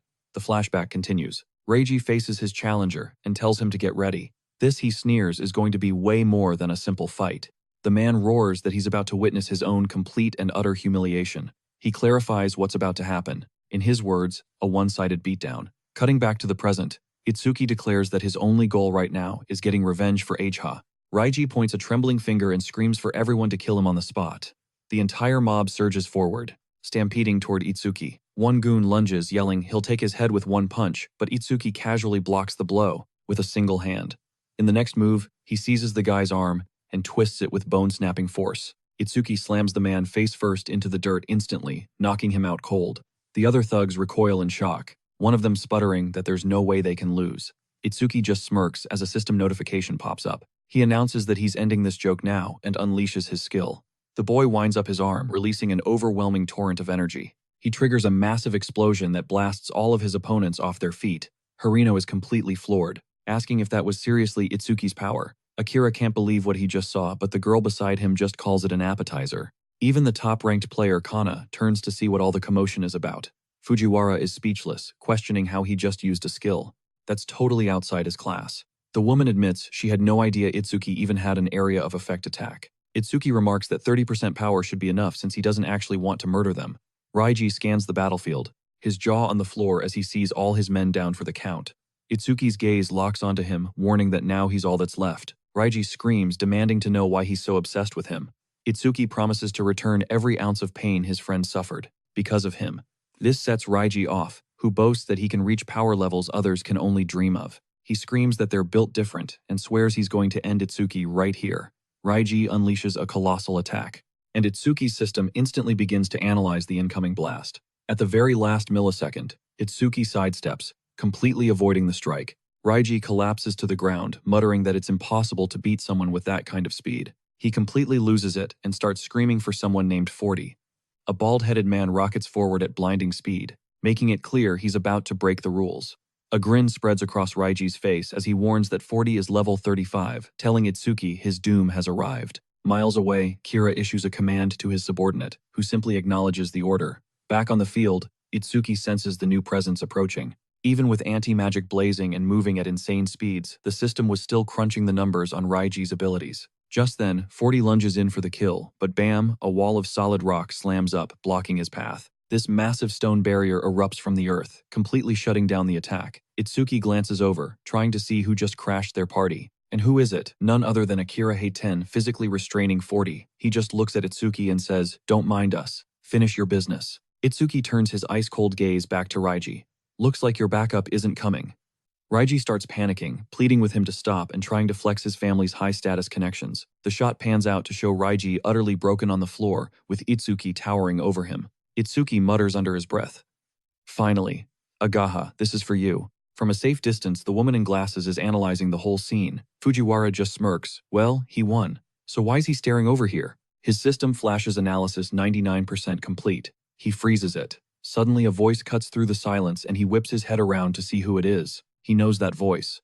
A wave of shock hits him as he turns back. It's the girl with pink hair, and he breathes her name, Saya. She rushes over, urging him, "Come on, let's get you under some cover now." She's worried he'll catch a cold out in the open. He just replies, "Yeah, it's been a minute." Just then, his system dings with a notification, new rank achieved. Iberia and Harino come sprinting in for a group hug, totally relieved he's okay. But then Harino glares at Iberia and snaps, "Dude, who gave you the right to be crying all over Itsuki?" The blonde kid just claps back, introducing himself as Itsuki, Tenma's official partner. Harino immediately calls him a traitor, and all the while Saya's just watching this whole mess unfold with a smirk. Itsuki asks what their team name is. Iberia scoffs, saying they aren't children. But Harino's like, yeah, we do have a name. And he pressures Iberia to spill the beans. So Iberia, with all the pride in the world, declares their team name is Double E. Harino absolutely loses it and starts cracking up, calling the name totally lame, which just sets Iberia off. The scene cuts away as Fujiwara steps up to make an announcement. Phase 2 is about to kick off. He lays out the rules. Every single one of them will face a beast solo for an entire hour. Iberia's jaw hits the floor, but Itsuki just calmly acknowledges that the next stage is finally here. Cut to another scene where Akira Heiten is saying, "I've been waiting for this." We get a montage of all the top dogs, each one looking fired up and ready to show the world what they've got. The camera pans across the inside of the arena, packed with all the fighters who made it through the qualifiers. One of them speaks up, "So is this where the second part of the tournament is going down?" Ryuto rolls up on Itsuki, asking, "For real, is your level still stuck at 0? He's dying to know how Itsuki's getting so OP without leveling up, but our boy just says it's classified. That's when Saya steps in and tells him he doesn't owe anyone an explanation for his power. High above, the announcers are looking down on the crowd, and the MC grabs the mic. "All right, is everybody ready?" All of a sudden, Iberia's face goes pale with panic as he stares upwards, completely stunned. The crowd starts buzzing as they recognize the absolute legends looking down on them. We're talking Fujiwara, Akira, and even the one and only Izumi Hento. The host then steps into the spotlight and raises his voice. "Allow me to explain the rules for Stage 2. He details how beasts will spawn in, and your score is based on whatever difficulty you pick. And get this, after every win, you only get a 60-second breather before the next round starts." Some dude named Gaku starts flexing, boasting that he's jumping straight into nightmare level. Right in the middle of the speech, Itsuki's hand shoots up. I have a question." A few of the other contestants start clowning on him, assuming he's shook about a 1v1. But Fujiwara shuts them down and gives him the floor. "Go ahead, ask whatever you need to." So Itsuki turns to face everyone and asks, "Is Nightmare Mode actually the hardest difficulty there is?" You can see Akira crack a smile, while the host looks totally floored by the audacity. The rest of the fighters erupt in laughter, dissing him and saying a level 0 has no shot. But Fujiwara cuts in explaining that, in theory, there's no actual cap on the beast difficulty level. Ryuto is stunned, saying it's completely insane to even think about that, because you'd be lucky to survive hard mode. Then the host drops a bombshell. All the points you rack up here, they carry over to the main tournament. This new info sends a shockwave through the crowd. Iberia realizes he's going to have to pull out his secret weapon. A memory of Kazunari's record flashes through Itsuki's mind. This is it. This is his chance to finally blow past him. With the rules now clear, Fujiwara commands everyone to enter the testing arena. Stage 2 kicks off, and as Itsuki steps inside, he notices that the area looks pretty standard. Until the darkness is pierced by dozens of glowing red eyes blinking open all around him. A whole pack of calamity hounds materializes from the shadows, and for the first time, a genuine smile creeps across his face. He's actually hyped to fight these things. He instantly throws up an ice wall, knowing he's got to wipe them out and fast. Back in the control room, Akira nudges Fujiwara. "You're watching that kid again, aren't you?" A devious grin spreads across Akira's face. "Can you blame me? This one's way more entertaining than the rest." Akira suddenly shouts, "Whoa, the beasts are here," but Fujiwara has no clue why he's so shocked, because down in the arena, Itsuki obliterates the entire pack in less than a second, racking up 100 points just like that. Fujiwara can't believe the time on the clock, and Akira gets all smug like, "See, I told you this kid was something else." He figures it's doable since they were just level 1 scrubs, but the next challenger is a solid level 8. A massive level 8 fire salamander erupts into the arena, facing our hero. Akira mutters that this is where he hits a wall, but Itsuki just scoffs, saying this lizard is zero threat. He casually asks how the other contestants are doing, and Ageha instantly realizes her dad is trying to shift everyone's attention away from Itsuki's insane performance. Fujiwara glances at his tablet, noting that almost everyone is still struggling in the tutorial zone. The feed cuts to Saya, blasting one of the arena beasts with her water powers. In another section, a different competitor just obliterates his foe with a colossal sledgehammer, and the screen highlights that Kana Hanyu is the only person even close to matching Itsuki's blistering pace. Back in the VIP box, the woman with glasses starts to panic, saying this is a total disaster for Itsuki. Down below, he's been completely swallowed by the salamander's inferno, vanishing inside the sea of fire. Fujiwara scrambles to call the medics, but Akira throws out a hand telling him to just chill and watch. Then from the heart of the blaze, Itsuki strolls out without a single scratch, his badass black ice armor materializing to shield him. He rockets forward and slices the salamander with one clean strike. The hit is so devastating, it splits the fiery beast clean in two. He stands over the evaporating corpse, the entire battle lasting a mere 5 seconds. Fujiwara is floored by the armor's appearance, and Akira is baffled why he'd just take a direct hit. But we see it was all part of the plan, to use the heat to supercharge his defenses. With that single move, his defense stats skyrockets to an insane 434. He then completely skips the rest period, hungry to test out his new tank build on the next monster. Back in the control room, they're remarking how this trial is designed to push both agility and raw power. The next opponent materializes a level 10 lightning rhinoceros, an extremely lethal adversary. Fujiwara lays it out, its horn will skewer anyone without god-tier defense. And if you don't have lightning resistance, you get zapped, paralyzed, and become a sitting duck. He says the only strategy is to dodge until the beast tires itself out. But then his jaw hits the floor, absolutely refusing to process what the kid is about to do. Itsuki just casually strolls up to the rhino and taps its crackling horn. He looks the beast dead in the eye and says, "Your horn looks perfect for a little defense test." The rhino goes ballistic at the disrespect, snorting as its body erupts with electricity, and then it charges full throttle, slamming its horn right into our boy's chest. Itsuki is launched skyward, by the sheer force of the collision, completely wrapped in a storm of lightning. From the booth, the woman with glasses shrieks his name, absolutely horrified by what she's seeing. But Akira just smirks, thinking that no matter how wild this kid is, he always pulls off something epic. Suddenly, a massive explosion of ice and raw blue energy detonates mid-arena. Itsuki lands perfectly on his feet, realizing that a level 10 monster can't even touch him anymore. With his eyes blazing a menacing red, he declares, "It's time to end this." He pops his Thunder Wave skill, jacking his agility up by 50%. The rhino just stands there, stunned, its horn shattered and smoking from the impact. The beast starts to turn, only to be swarmed by a tornado of razor-sharp blue energy. And, in less than a heartbeat, Itsuki is just chilling on the back of the defeated rhinoceros. Up in the booth, Akira points out he just took down 2 high-level beasts in under 15 seconds. Fujiwara's expression turns serious, because he knows the next creature is on a completely different level. He begins describing the next monster, one with claws that can shred reality itself.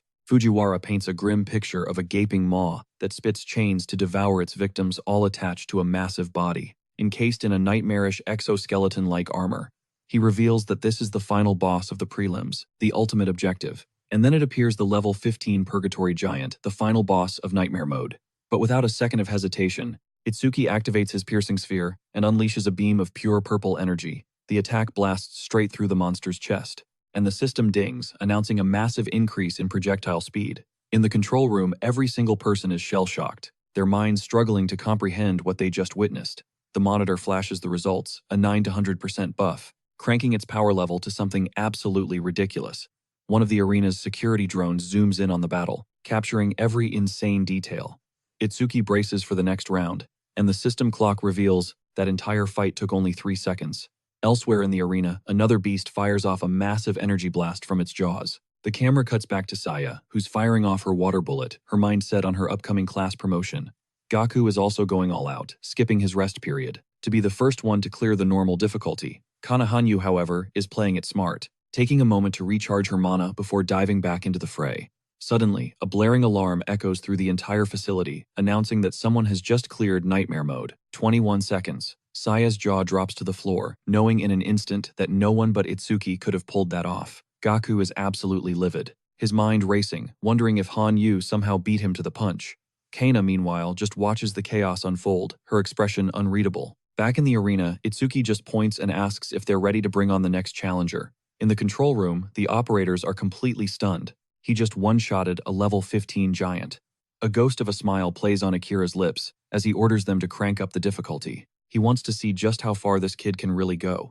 But down on the arena floor, Itsuki is let down when he sees they just added more bodies. The two purgatory giants brace themselves, ready to unleash absolute hell on our hero. But Itsuki decides to handle one of them before the other even finishes its wind-up. And just like that, he ignites his spear and completely obliterates one of the giants, scoring another skill upgrade. Fujiwara is bug-eyed, unable to process how he's able to spam the sphere without any cooldown. That's when Akira reveals that for all its insane power, the ability has one fatal weakness. Down below the second giant charges Itsuki, a blur of motion ready to strike with everything it has. Itsuki immediately clocks it. This thing's speed is on a whole other level. From the VIP box, Hento remarks that people always get fooled by the giant's massive size. Back in the fight, Itsuki summons his sphere of dark energy. He launches the projectile, and it screams toward the creature, but Hento explains that these giants are actually speed demons, not powerhouses. The analysis screen confirms its zero magic ability, but its other stats are through the roof. And to Itsuki's utter shock, the giant sidesteps the blast at the very last possible second. Hento then points out that the kid's first win was purely a sneak attack. Akira chimes in. If he can't increase that sphere's velocity, he's not making it through this. Right then, the giant lunges forward and strikes, slamming down with enough force to leave a crater in the arena floor. The impact sends a shockwave that tears apart the stadium. Itsuki barely dodges the hit, but he now knows the monster can evade from long range. Akira figures he must be holding another ace up his sleeve, to be so confident in that same attack. A smirk plays on Itsuki's lips as he acknowledges the creature's insane speed, and decides to close the gap himself. He unleashes his thunder wave, rocketing across the arena at a ridiculous velocity. Our hero then vaults clear over the giant, aiming for a strike from behind, but the beast unleashes a savage counter, catching him clean in midair. The brutal impact sends Itsuki flying, slamming him hard against the arena wall. In the VIP box, the woman in glasses gasps, her hand flying to her mouth. Fujiwara scrambles for his phone, screaming at security to get the rescue team in there as soon as possible. But Hento stops him cold, telling him to just wait and watch. Akira notes that the blow had incredible power, but it's worthless if you can't land the hit. The dust begins to settle, revealing the giant's fist embedded in the wall, dripping with a weird fluid. When it turns, it sees Itsuki across the arena, calling out to it. The beast looks back at the wall and finally gets it. What it just pulverized wasn't the boy. It's completely bewildered, having no clue how it got played so badly. But from a distance, Itsuki seizes the moment of confusion and launches his spear directly at the nape of the monster's neck. Crackling with energy, Itsuki prepares to end this, his eyes burning with resolve. The projectile tears straight through the giant, pinning the beast to the arena floor for good. Looming over the fallen monster, he sees his sphere has gained even more speed from the victory. With that, he wraps up the fight in just 12 seconds, bagging another 10,000 points total. From the VIP section, Agatha's friend teases that it's rare to see her this fired up, but Agatha tries to play it off. I was just praying for everyone's safety, she stammers, totally flustered. It's not like I thought Tenma was cool or anything. Her father just smirks, remarking that she's gotten way chattier since the last time they met. Fujiwara then turns to Akira, asking how he knew Itsuki was going to dodge. Akira explains that his base speed is pretty much on par with the giants, but the second that electricity surges through his veins, his speed skyrockets. With that kind of power, there was zero chance the giant's attack would ever connect. Fujiwara then points out that with his current score, first place is basically a lock, but for Itsuki to even touch Kazunari, the absolute strongest, he can't stop now. A violent purple aura erupts around him, as he roars that he can't rest, not for a single second. The system then announces Phase 3, and 3 more giants materialize before him. With a wild grin, Itsuki fires his purple sphere, ready to wipe the first one off the map. Akira comments that he's pushing forward just as he expected from the man he chose. But Fujiwara points out a chilling fact. Akira himself never jumped straight to Phase 4, like this kid just did. He says that not even Akira could handle that kind of pressure, and wonders what on earth is going to happen to Tenma down there. The second behemoth thunders forward, swinging a fist meant to obliterate him, but Itsuki sidesteps the blow like it's in slow motion. He zips around the beast, a blur of motion trailing crackling energy from his thunder wave, completely disorienting it as he gets into position at its back. He unleashes his spear, a flash of deadly light that skewers the giant, ending it instantly as another surge of power courses through him. Itsuki collapses to one knee, breathing hard, thinking there's only one left, but his body is screaming in protest. Before he can recover, the final giant lunges. Its massive jaws clamp down on Itsuki, ready to swallow him whole, but then the beast hesitates, sensing something is deeply wrong. It's as if the boy's very presence is off. Suddenly, a dangerous light starts to emanate from deep inside the giant creature's throat. Inside the cavern of its mouth, Itsuki's eyes flare with raw power, activating his lotus explosion, ready to unleash hell from the inside out. A geyser of orange light erupts from the monster's core, lighting up the entire arena with its sheer force and completely vaporizing the giant. A system notification pops up, announcing his skill range has increased as the boy stumbles out from the roaring inferno. That move just netted him another 15,000 points. Up in the stands, Fujiwara's jaw is on the floor, his mind utterly blown by what he just witnessed. It happened right in front of him. Then it clicks. That's the same insane move that wiped out a ton of guys back in Phase 1. Itsuki forces himself to his feet, his mana gauge sitting at a big fat 0, but he knows that as long as more beasts spawn, his mana will keep on refilling. And right on cue, Phase 4 kicks off, and the arrival of 4 new enemies instantly recharges his magic. From the viewing box, Akira murmurs that only Kazunari has ever cleared Phase 4. Down below, Itsuki steels himself for the next wave. He knows the secret to his power. Every single hit cranks up his sphere's velocity, and with more speed comes a much higher chance to land a critical strike. He figures if he can just keep this momentum, he can snipe them from a distance, but he knows his mana is finite. He can't afford a single wasted attack. Just then, one of the giants unleashes a barrage of chains roaring as it charges straight for him. Itsuki dives out of the way, narrowly avoiding the attack, and immediately preps a counterstrike. But then, he sees the giant's true plan. The monster yanks on the chains, using them to slingshot its massive body backward, dodging the projectile which just grazes its head. The giant uses the opening to land a devastating blow, slamming our protagonist into the arena floor like a meteor.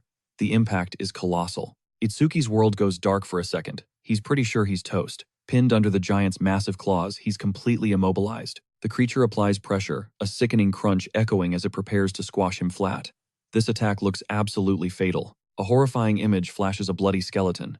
The giant then contemptuously flings his broken body aside, carving a fresh crater in the arena. With the sheer force of the toss, Itsuki lies in a heap, a mangled, bloody mess, totally motionless. Up in the viewing box, Fujiwara is absolutely losing it, screaming at Akira to go save him immediately. But Akira is just frozen solid. He's wondering if this is really how the kid's journey ends. He's having flashbacks to his own crushing defeat, watching the same nightmare play out again. Snapping out of it, he spins around, declaring he's going in to save him, but a hand on his shoulder stops him. It's Hento. He looks at Akira and calmly states that Tenma hasn't given up the fight yet. Everyone else is panicking, but Akira tries to explain. He insists the situation is completely hopeless.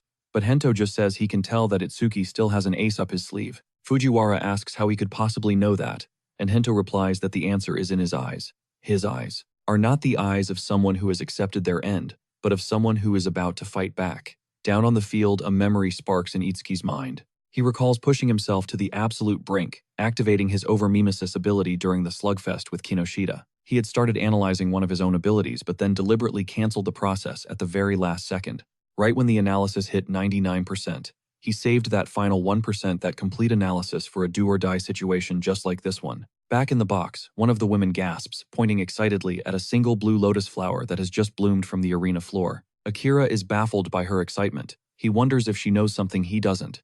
Just then, a system window materializes. It explains his skill has evolved. It can now absorb lightning attacks to become even stronger. Itsuki's hand, which was just a mangled mess, begins knitting itself back together in a flash of light. He clenches his fist as a surge of brilliant blue energy envelops his entire body.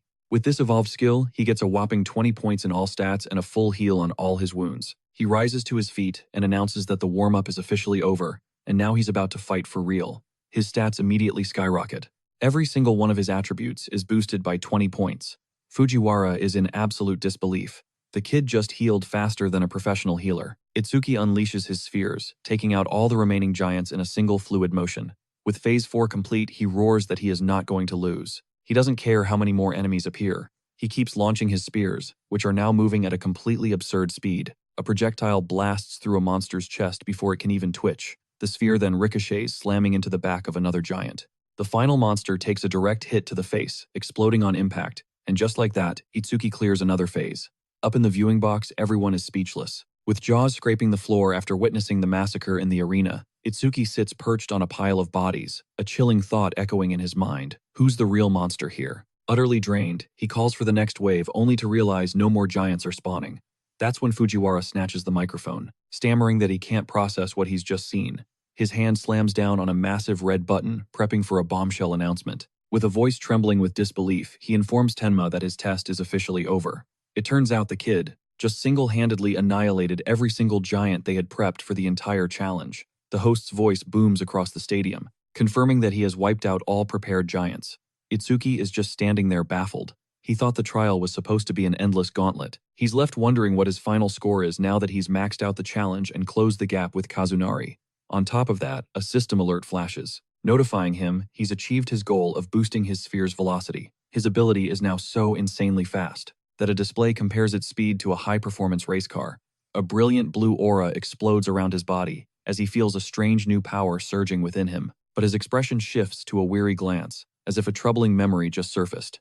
He lets out a heavy sigh, realizing he completely spaced on one tiny crucial detail. Because he's incapable of leveling up, all the experience points from the arena have solidified into a massive karma stone. From the VIP box, Hento explains that since Itsuki doesn't absorb XP, it physically materializes instead. Akira's eyes light up, realizing that if he parties up with him, his partner could soak up all that insane experience. Itsuki casually scoops up the stone, and Fujiwara mutters that he's lucky to be human. With the trial concluded, he declares they've accomplished their mission, and it's time to dip. He strides toward the arena's exit, and the colossal doors begin to grind open. Watching him leave the proving grounds, Fujiwara breathes to the others. He actually did it. The system then flashes the final results, with Itsuki dominating first place with a staggering score. Fujiwara rushes over, gushing about his incredible potential and offering to find him a new mentor, but Itsuki flatly refuses, stating he already has a teacher. This blatant rejection clearly irritates the host. That's when Akira steps in, a dangerous glint in his eye. Keep pushing, and this is going to end real bad for you. He casually adds that he already handled Kinoshida's goons, calling them nothing more than a bunch of thugs, and with a sly grin. He drops the bomb. The kid is the legendary Izumi's student. Fujiwara is completely thunderstruck by this revelation, while Itsuki just gives a simple thanks for the backup. Akira confirms the intel, making it crystal clear that he's a disciple of the great Hento. As if on cue, Hento himself approaches, and Itsuki greets him as his teacher. The woman with the glasses then congratulates the boy, mentioning she witnessed his entire jaw-dropping performance. Itsuki says he's alright, just a bit wiped out, but it's nothing a good rest can't fix. Fujiwara and Akira exchange a look, commenting that it all makes sense now. Of course, he's this overpowered if he's an Izumi student. The host explains that the test now extends to Phase 6, entirely because of Kazunari's previous record. Akira then tells him to chill, since the second stage has barely kicked off for everyone else. We cut to Ryuto, barely able to lift his arms, as he finally clears the challenge on hard mode. Then we see Saya desperately trying to suffocate a beast inside a gigantic bubble of water. With that final push, she also completes her run, but it took her a grueling 19 minutes. Itsuki observes that they both tapped out after hard mode, and Fujiwara clarifies that they're actually quite skilled. The host adds that competitors can only be pulled from the arena if they are severely wounded. All of a sudden, Akira shouts that another challenger has just reached nightmare mode. The screen focuses on Gaku Oe, who looks like she could actually take down at least one giant, and as a Shinigami user, she's got some serious grit to have clawed her way this far. She lets out a ferocious roar, and her creature morphs into its true beast, form a colossal werewolf. The Shinigami lunges at the enemy, with absolutely everything it has. The giant tries to retaliate, but the creature effortlessly smacks its attack aside. Hento explains that Shinigami are shapeshifters, and that you have to be extremely cautious when dealing with them.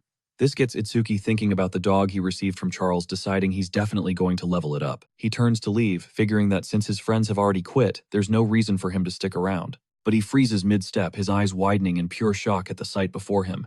It was Iberia, encased in some kind of otherworldly armor, no doubt a little present from his father. Iberia starts flexing, boasting that it's the most powerful epic-grade armor his dad has ever forged. A stat screen then pops up, revealing it grants an extra 100 points to attack and agility. He explains that the armor possesses its own will, and it was a total nightmare to tame, but he has to secure a victory within 15 minutes, or he'll suffer some nasty penalties. With the armor equipped, his attack and agility stats explode by 120. He blasts forward, screaming that he needs to push his limits, so he doesn't drag his partner down. He then smashes into the giant, roaring that they are the double-eye duo after all. Itsuki watches from the corner, realizing his friend has gone into a full-blown berserker rage. Abruptly, a piercing siren blares, signaling that the second phase of the tournament has finally come to a close. Fujiwara announces that only the top 10 will advance to the main event, with some sick prizes for the top 2. Lying on the ground completely, spent Gaku Oe brags that the special reward is as good as hers. The host composes himself, building the suspense as he says he will now reveal the top 10 ranked participants. The screen flashes to life, displaying the final results, with Itsuki sitting at the number 1 spot, with over 100,000 points. The entire arena is in stunned silence, the previous record of 60,000, utterly shattered. Gaku shoots to his feet, his face a mask of fury over placing third, demanding to know who Itsuki Tenma is. Kanahanyu, however, looks thrilled, confessing she dreams of the day she can cross swords with him. Saya, on the other hand, just looks crushed by the colossal gap in their power. Up in the private suite, Ageha erupts in cheers, screaming that the results are posted and Itsuki is number 1. She can feel her father's immense pride, knowing that humanity's new sun is blazing. Sprawled on the ground, a battered Iberia just smiles, murmuring that he never doubted Itsuki would claim first place. He pushes himself up, proud to have put on a show worthy of their partnership. Itsuki rushes over, praising his friend, telling him he was nothing short of spectacular, and left him completely floored. Iberia gets all blushy and goofy from the compliment, making the face of a total blissed-out dork. And with that, the preliminaries of the 21st National Tournament are officially over. Itsuki winds up carrying Iberia on his back, the guy having burned every ounce of energy he had. The scene then cuts far away to the southern continent, where an old man with a flowing white beard sits in deep meditation. One of the nearby guards starts grumbling, but another quickly silences him, explaining that the old man is the Supreme Commander himself. His name is Balgar, a legendary prophet with the power to see the future. The skeptical guard questions this, asking why the defensive barriers always activate before any official warning. But his partner explains that even a small glimpse of the future makes him insanely powerful. Suddenly, Balgar's eyes fly open, filled with pure horror, from the vision that just assaulted him. He scrambles to his feet, roaring that his predictions are always 100% on the money. He almost collapses from the shock, but forces out a dire warning. The northern continent is in catastrophic danger. A massive horde of beasts is coming, and it includes monsters that are above level 100. Back at the tranquility of Hento's house, a soft breeze rustles the garden leaves. Itsuki is glued to his status screen, a satisfied look on his face as he sees he's finally blasted past 1,500 points. His agility and defense stats have exploded thanks to his passive skills. The screen shows us that for every level up, an awakened gets 50 status points to allocate. He does the mental math, and realizes his total points are already equivalent to a level 30 awakened. His passive skills can boost his agility and defense to infinity, which is epic, but he's low-key stressing about his attack power since he has no skills to pump that stat. A sudden shout rings out, announcing that the food is finally on the table. It's an ecstatic Ryuto, who proudly declares he made all of Itsuki's favorite dishes.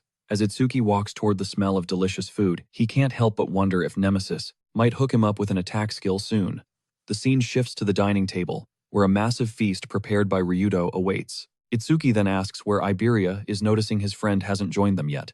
Ageha explains that she healed his wounds, but the guy is completely passed out from sheer exhaustion. Ryuto is still geeking out over a level 7, managing to clear nightmare mode, but his words are cut short when Saya suddenly chokes, pointing behind him with a look of pure, unadulterated terror. Ryuto is totally confused, as a dark, ominous shadow looms over him from behind. The shadowy figure then rasps out that it needs food, looking like a starved ghoul straight out of a horror movie. Turns out it's just Iberia who shoves Ryuto from his chair and launches himself at the table. The chef scolds him for the jump scare, while the blonde beast absolutely demolishes everything in sight. With his head bowed low, Iberia presents his empty bowl, begging for even more. Ryuto gets all flustered, asking why his friend is acting so hostile towards him, of all people. But Iberia just lifts his face, a massive grin spreading from ear to ear, and declares the food is beyond delicious. Ryuto immediately starts bragging, claiming his master-level cooking clearly brought his friend back to the land of the living. Iberia retorts that he has more talent as a chef, and Ryuto can't quite tell if that's supposed to be a compliment. Hento then cuts through the chaotic scene, saying he has an important question. He looks at each of them around the table, wanting to know what is the single most terrifying thing to them. Ryuto thinks for a beat, and shares that his life's dream is to travel the world and eat amazing food. So his absolute greatest fear is growing old, and no longer being able to properly enjoy life's pleasures. He shivers, saying the very idea gives him goosebumps. Hento then turns his gaze to Saya, who starts to share that she was born into a family of doctors. With tears brimming in his eyes, Itsuki remembers the unexpected warmth he had discovered within that bleak, negative world. After that, he met his master Ajha, and even the hopelessly clumsy Iberia. It felt like he had discovered a new crew, as if his family had suddenly gotten bigger. A small smile touches his lips, realizing it's been a long, long time since he's felt this secure, and he desperately wants this feeling to last. Speaking aloud, he answers that more than anything else. He was terrified of living a life of solitude. Ajha senses a change in his aura. It's serene and peaceful, a complete 180 from before. But Iberia immediately tackles him in a hug, yelling that he'll never ever abandon him, which makes Itsuki turn beet red. Hento then reveals why he asked regret is a poison a savior cannot afford to have. He warns them that a death without regrets is the ultimate aspiration for every savior on the planet. And with that profound lesson shared, he tells everyone to finish their dinner and get some rest. With promises to clash again at the national tournament, the squad goes their separate ways. Itsuki throws some shade, asking when Iberia got so buddy-buddy with Ryuto, which makes him blush hard. As they're heading out, Itsuki totally blanks on what he needed to ask, Saya figuring he'll just catch her later. He glances around, wondering where Agaha vanished to. Then he spots her sprinting like her life depends on it, and he's like, "What's the big emergency?" Hento calls out to her, and she skids to a halt, explaining it's a Priority 1 dispatch, straight from the southern continent. She insists the intel is classified for high-ranking saviors only, but Hento waves it off, telling her to spill it. He says he trusts them completely, so it's not a problem. And then she drops the bombshell, Balgar's prophecy. A catastrophic beast wave is set to hit in just 3 days.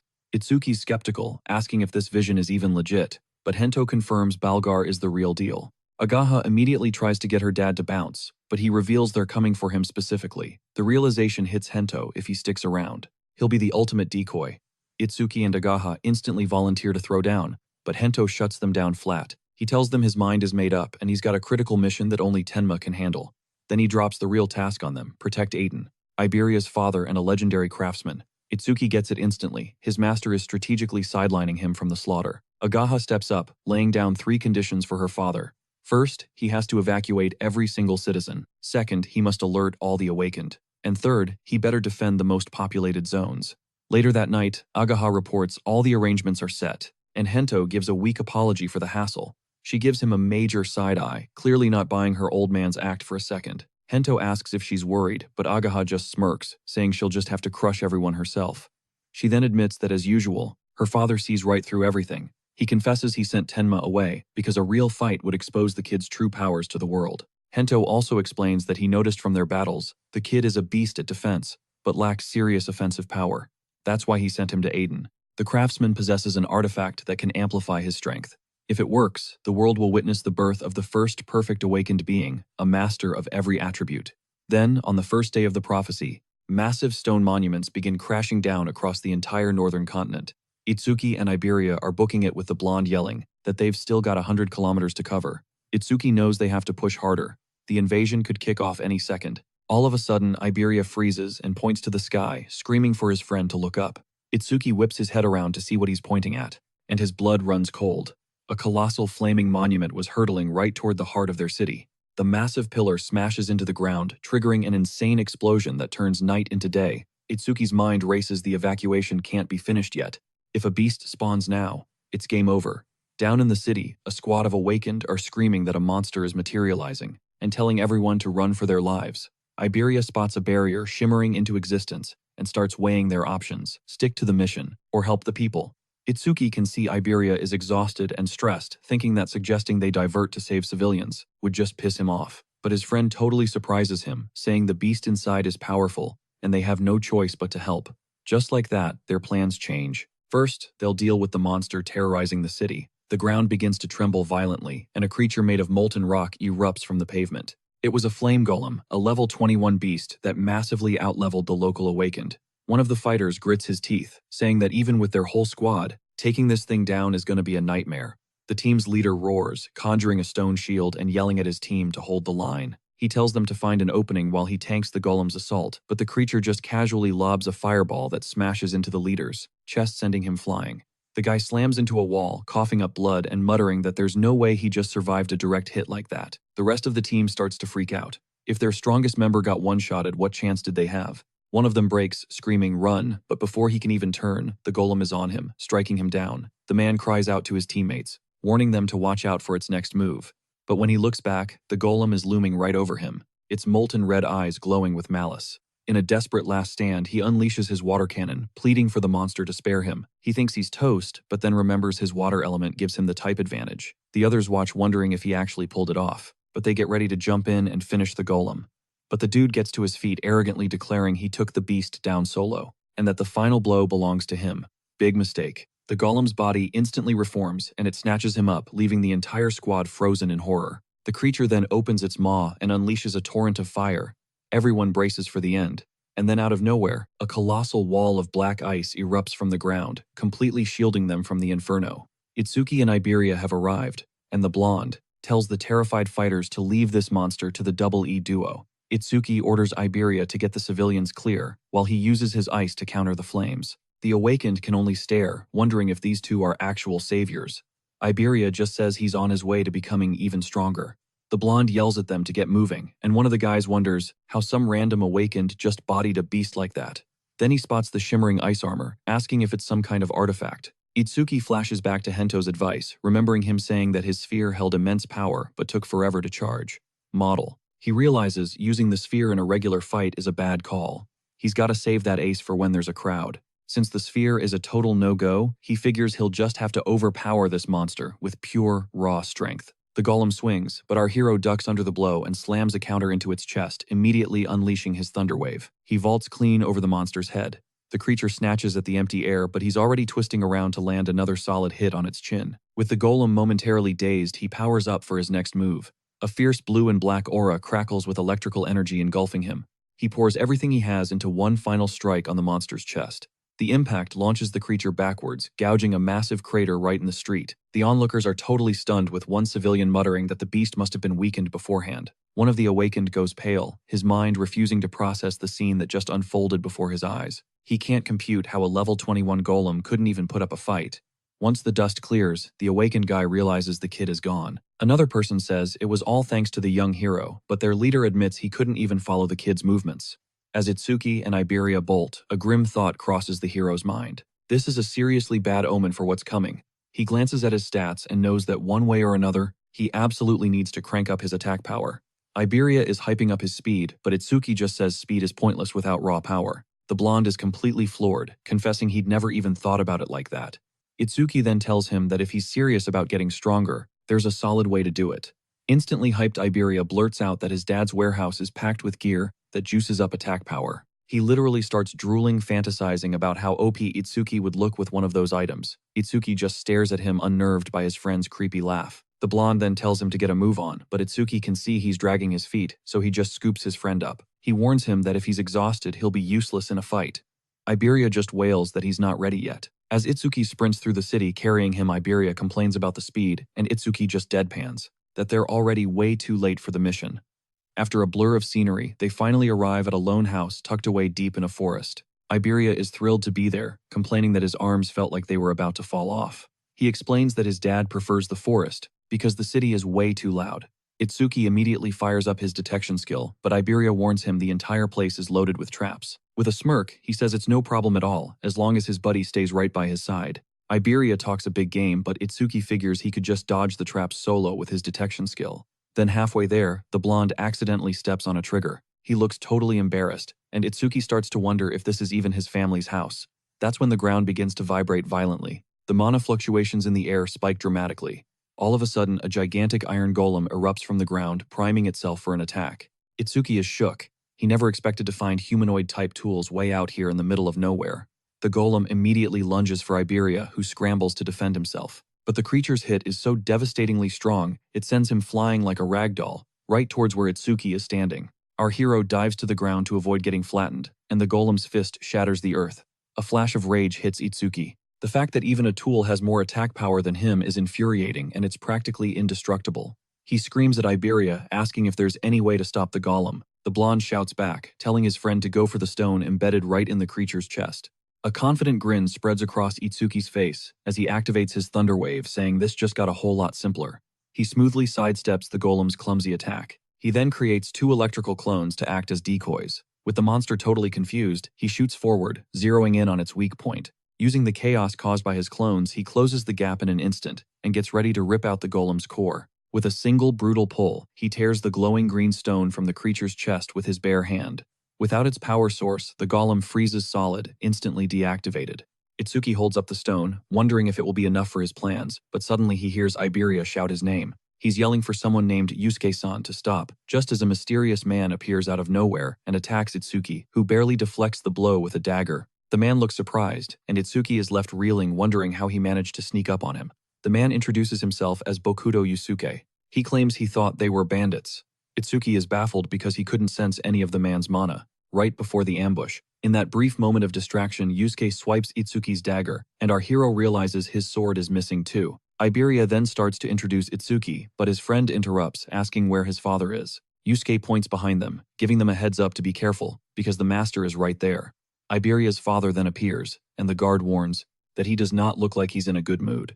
Iberia runs up to him yelling that he passed the tournament preliminaries. He's boasting that he came in 4th place and wants to pick out a tool, but his father just slaps him clean across the face. The sheer force of the blow sends him flying. Iberia is completely bewildered, asking his dad why on earth he just hit him. Livid, the old man roars at him to return the dragon armor he stole. He starts tearing into his son, saying something about how pushing it too far could trigger something permanent. In a flash of fury, Iberia slams his bag onto the forest floor, vowing to never touch anything of his father's again. Just then, a new figure steps forward and calmly introduces himself. "I'm Tenma Itsuki. It's a pleasure." He clarifies that his master dispatched him for protection, all because of Balgar's dark prophecy. Aiden scoffs internally, wondering how Hento could ever pick such a painfully average kid as his disciple, but then his eyes shoot wide open. He senses a bizarrely powerful aura radiating from the boy. He asks if his level is locked, and a system screen confirms his suspicion. Aiden narrows his eyes, asking bluntly, "Are you using a karma artifact to fake your stats?" The answer makes it all click into place, revealing exactly why Hento requested that specific item. He mutters that the boy's master is a master strategist, and there must be a prize involved. But Itsuki is completely blindsided, admitting Hento never mentioned anything about swapping an artifact. Aiden just shrugs, saying he's not bothered about handing over the item. He was simply intrigued by the choice. Itsuki is still totally lost. He presses, asking why he'd call the artifact a failure. The old man reveals that the item was engineered to be a masterpiece designed to double attack power on a critical hit. But then, a tiny crack appeared in the crystal, warping its effect entirely. Now, the item cranks the attack power up by a factor of 10. The catch, however, is that it resets the critical hit rate every time the user levels up. This makes the artifact worthless to any normal awakened, but an absolute game changer for this boy. Itsuki reaches for the crystal, which dissolves into his hand in a shower of golden light. Aiden confirms that, since he's unable to level up, the artifact is tailor-made for him. With enough time, his critical hit rate will skyrocket to 100%, transforming every single one of his attacks into a devastating blow. A brilliant golden aura flares to life around him, as the name of his new skill materializes in the air. He quickly realizes a massive problem, though the rate only climbs when he fights enemies stronger than himself. The system interface displays the full mind-bending details of the crystal's new power. Aiden remarks that the item seems to be a perfect match for him, and Itsuki can only agree. In that instant, a flaming arrow detonates in the forest nearby, and Aiden whispers, "That's impossible." An instant later, a colossal stone pillar smashes into the ground, unleashing a shockwave that ripples through the earth. The guards posted outside are sent flying by the brutal force of the explosion. Iberia stumbles out of the house, completely clueless about the chaos erupting. Stunned, his eyes lock onto a gigantic green barrier that has sealed them in. He can't begin to comprehend why it's there. He immediately starts to panic. Aiden's mind races, realizing this can't be a random attack since only his commanders knew his precise location. Yusuke's warning cry cuts through the noise. The calamity beasts are stampeding right for them. With his eyes glowing intensely, Itsuki senses multiple presences, approaching at an impossible speed. He counts 6 creatures. They're darting through the forest canopy, but he instantly corrects his count, realizing there are actually 8 of them. They're here to kill. A one-horned demon appears from the shadows, and Itsuki growls that they've finally shown up. The monster lunges, trying to attack from behind, but our hero snatches it by the throat mid-air. Itsuki summons his ice wall instantly, impaling the demon on a razor-sharp spike. The other demons don't even hesitate, swarming the protagonist with pure, unadulterated bloodlust. The thought crosses his mind that he could unleash Lotus Explosion and vaporize them all right now. He knows Yusuke, who's also in the fight, could probably survive the blast. The real issue is Aiden and Iberia, who are taking cover in the nearby shed. It's directly behind him. If he unleashes that explosion recklessly, those two will be caught in the inferno. Surrounded by the bodies of his enemies, he accepts that he's far more effective fighting alone. Suddenly, he feels another surge of mana far more potent than anything before. Just then, a level 24, two-horned guardian demon materializes before him. The scene cuts away to the demon realm. This is where the initial assault was launched. They're in a meeting debating which of the 8 demon kings will command the main attack force. The king announces that thanks to his special eye, he's already spotted a person of great importance on the battlefield. Maraku, another of the 8 kings, questions who will lead the assault, but the king decides to assign a general to avoid risking his powerful eye. He then officially hands over command of the primary force to the demon general Shokuma. The king remarks that it's been a long time since he's eaten a human, and that the general must be starving. As if on cue, Iberia's scream echoes through the forest. Itsuki whips his head around, wondering what just happened. The two-horned demon charges him, forcing him to defend and protect his body. With this monster right in his face, he decides there's no other option but to use that power. Itsuki readies himself to strike the demon down. Weaving around its crushing blow, he spots the perfect opportunity to boost his critical hit rate and begins to concentrate his purple energy sphere. The protagonist then launches the sphere, which screams through the air towards the monster. The attack lands a direct hit.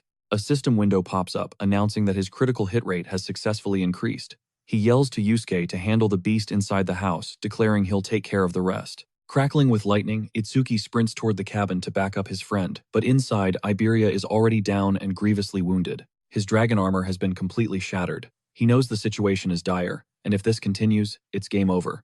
The demon's hand closes around his throat, and the blonde dude is screaming, begging Itsuki for help when Aiden materializes out of nowhere and just obliterates the monster's head with a sledgehammer. Iberia tries to explain that his dad isn't a warrior, but he has zero fear of the beasts. The creature then pivots, locking eyes on the old man with a look of pure, undiluted rage. With one massive shove, Aiden launches the beast clear out of the house and snarls that the rest is on them. That's when Itsuki arrives, lightning crackling across his entire body, absolutely spoiling for a fight. He throws up an ice wall, effortlessly deflecting the creature's vicious claw attack. In the next instant, he impales the monster straight through the chest, unleashing a torrent of blood. He just smirks, "My bad, I'm late." Aiden just grunts, asking for a status report on the situation outside. Itsuki explains that he's pretty sure Yusuke has already mopped the floor with all the other beasts. Outside, Iberia and Aiden are absolutely floored, seeing the man standing tall amidst the demonic carnage. But Yusuke warns them not to get comfortable. More of them will keep pouring in. He says he's going to shatter the barrier, but if any monsters slip through, it's their problem. But Itsuki cuts in, telling him to hang back and guard the other two. Aiden catches a glimpse of his eyes and realizes there's no fear there, just a raw hunger for battle. In that moment, he decides to trust this kid and leaves the barrier's destruction in his hands. Yusuke warns that creatures from a green barrier are at least level 250. With a dangerous glint in his eyes, Itsuki prepares to move out, lightning arcing from his frame. He cracks a smile, saying he can finally fight with everything he's got, without holding anything back. Iberia offers to join him, but his father stops him cold, telling him he can't. He explains that they exist in 2 completely different worlds, and that it's frankly pathetic. The blonde is baffled, arguing that they're a team, and they're supposed to cover each other's weaknesses. But his father roars at him, saying he's not providing support, he's just dead weight. He warns that if he keeps this up, he's going to get Tenma killed. Aiden chimes in, explaining that Tenma is built different, and that no one in his generation can even hold a candle to him. He asks if Iberia has ever truly seen the look in his eyes when he faces down a Calamity-class beast. Meanwhile, Itsuki detects 5 new enemies, and his mana instantly shoots back to its maximum. The demons have him completely boxed in, but he's utterly unfazed by their numbers. With a roar, he tells them to get out of his way as a massive electric aura explodes around him. He then unleashes his Lotus Explosion, wiping out all 5 enemies in a single devastating blast. With this victory, he knows he won't let a single beast get anywhere near the others. Iberia stares into the forest, watching the plume of smoke rising from the explosion that just ripped through the trees. He and Yusuke wonder where it came from, figuring that Itsuki must have found another pack of beasts. Yusuke mutters that an explosion of that magnitude isn't something a level 0 should be capable of. Itsuki finally reaches the green barrier, and can feel that the beasts inside are on another level. He tries to use his mana detection, but the barrier completely jams his ability. Then he remembers the color green means the beasts are level 20, 6 to 50. As a lotus symbol forms in his hand, he can only think of the insane amount of experience points he's about to farm. With that, he decides to summon his Shinigami, the Death Hound, which emerges from the deepest shadows. We get a quick flash of the creature's stats, a B-rank wolf with the power to track mana. Itsuki pats the wolf, promising to feed it all the experience points, but he warns it not to touch a single beast until it gets the signal. With a predatory look, he declares that every last creature in this place is his prey. Ageha informs her father that the awakened guards have finally arrived to help fortify the defenses.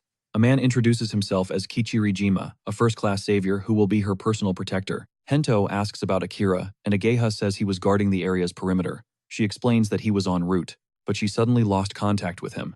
Ageha starts to panic, worried he might be in trouble since he's one of the pillars. Hento then tells her to keep trying to reach him, since only a special-class savior can fight this. But Kichirijima scoffs that she's overhyping the special-class saviors who are only human.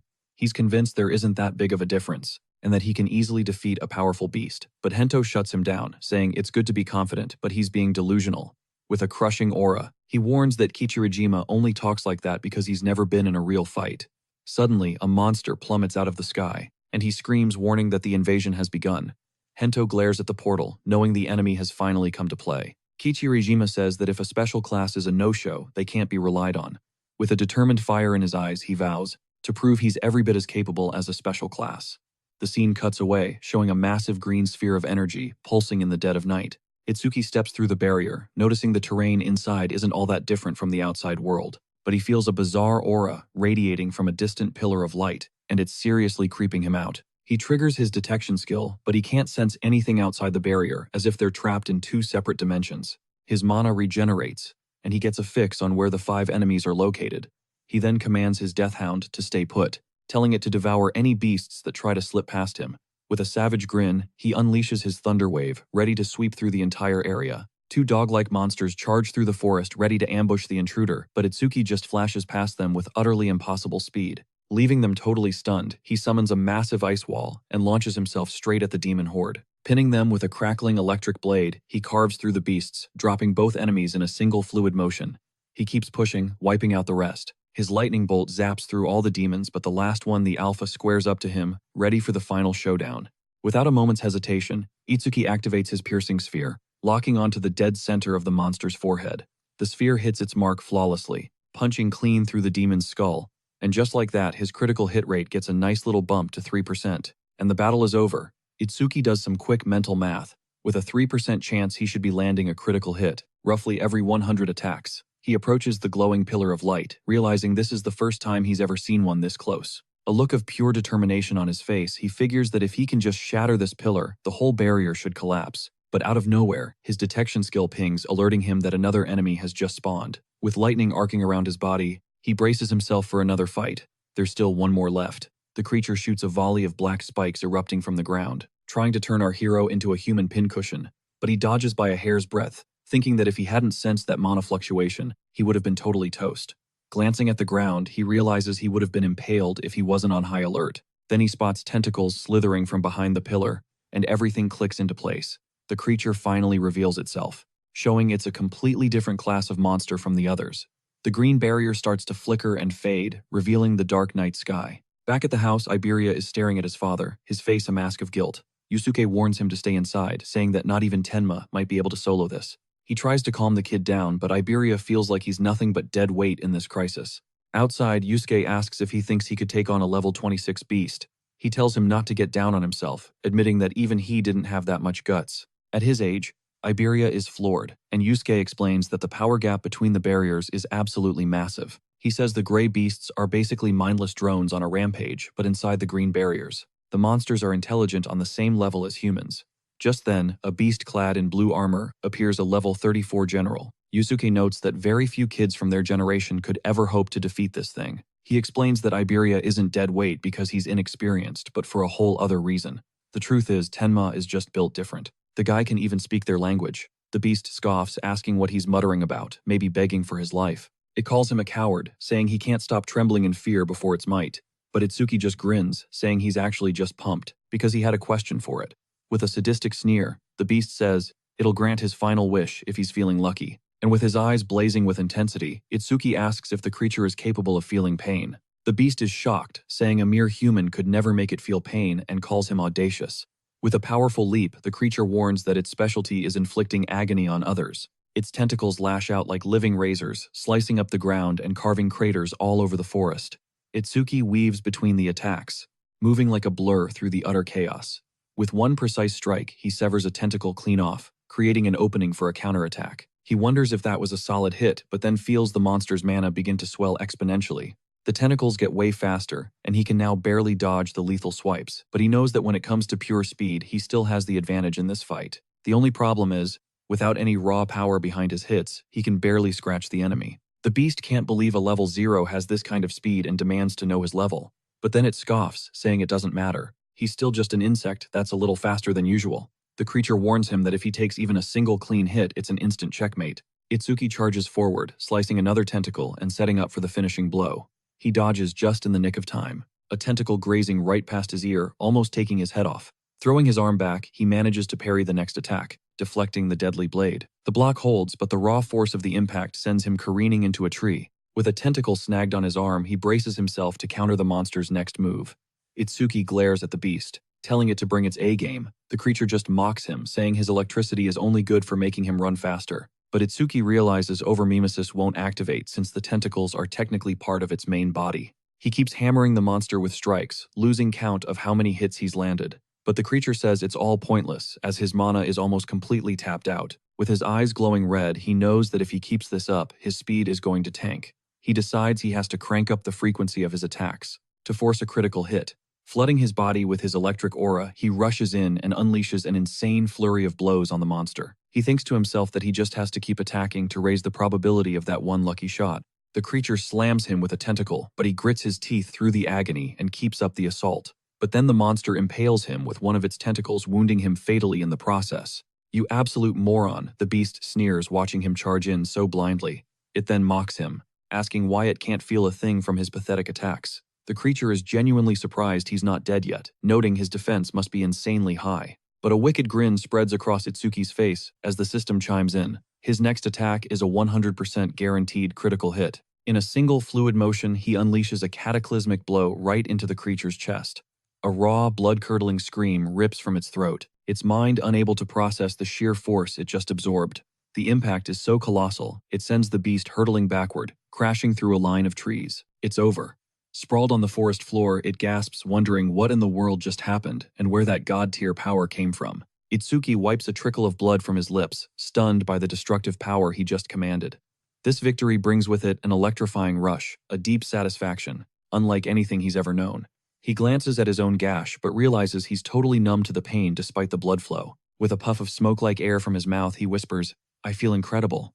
He begins a slow, deliberate walk toward the fallen monster. He leans in close and asks, "So, did that hurt?" He places a hand on the beast's head, which whimpers, "What are you going to do?" A sadistic glint flashes in Itsuki's eyes. "You know," he says, "most monsters I fight are just mindless animals." His grip tightens, squeezing the creature's skull. "But, your screams of agony. Now that's a wonderful sound." The beast begins to freak out, shrieking that he's not human, he's a demon. And with one final sickening crunch, he crushes the monster's skull, a notification confirming his critical hit rate has increased.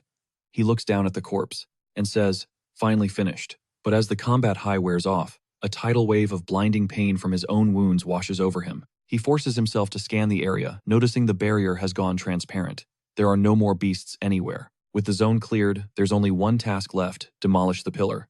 With a single swing, he effortlessly shatters the structure. He thinks to himself that it was way more fragile than he expected. Utterly drained, he collapses to the ground, realizing he needs to check one more thing before he can leave.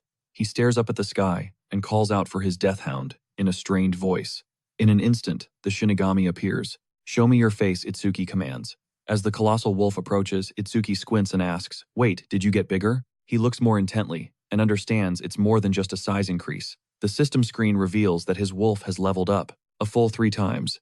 Checking the new stats, it clicks. This wasn't some fever dream. The beast actually bulks up with every level. A grin spreads across his face as he wonders, just how massive is this thing gonna get? The camera pans up to the sky, just as the last shimmer of the green barrier dissolves into nothing. Deep in the woods, Iberia erupts in celebration, screaming, "The barrier's gone. Itsuki actually pulled it off." Even Yusuke is shook. He destroyed the barrier in 10 minutes, an absolutely insane time. But the victory came at a cost. Itsuki is completely drained. He's lost too much blood. His body is screaming at him to stop.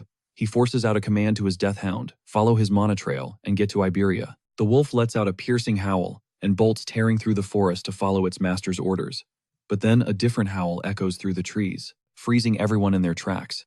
Itsuki is baffled. The barrier was already obliterated, so nothing else should be out here. He yells for Iberia to get back to the room, bracing himself for another brutal fight. But Iberia's eyes go wide. He recognizes that howl. He's definitely heard it before. The creature stalks closer, razor-sharp claws glinting, and a look of absolute fury on its face. Yusuke grips his sword, muttering that the sound is getting way too close. A colossal wolf bursts from the tree line, and he declares that if it's a beast, he has no choice but to cut it down. But that's when Iberia finally places it. He screams that it's the hound, Itsuki claimed, was a Shinigami desperately trying to warn Yusuke that the wolf is their friends. Shinigami. But the man attacks anyway. In a blur of motion, the wolf slams him to the ground with one devastating blow.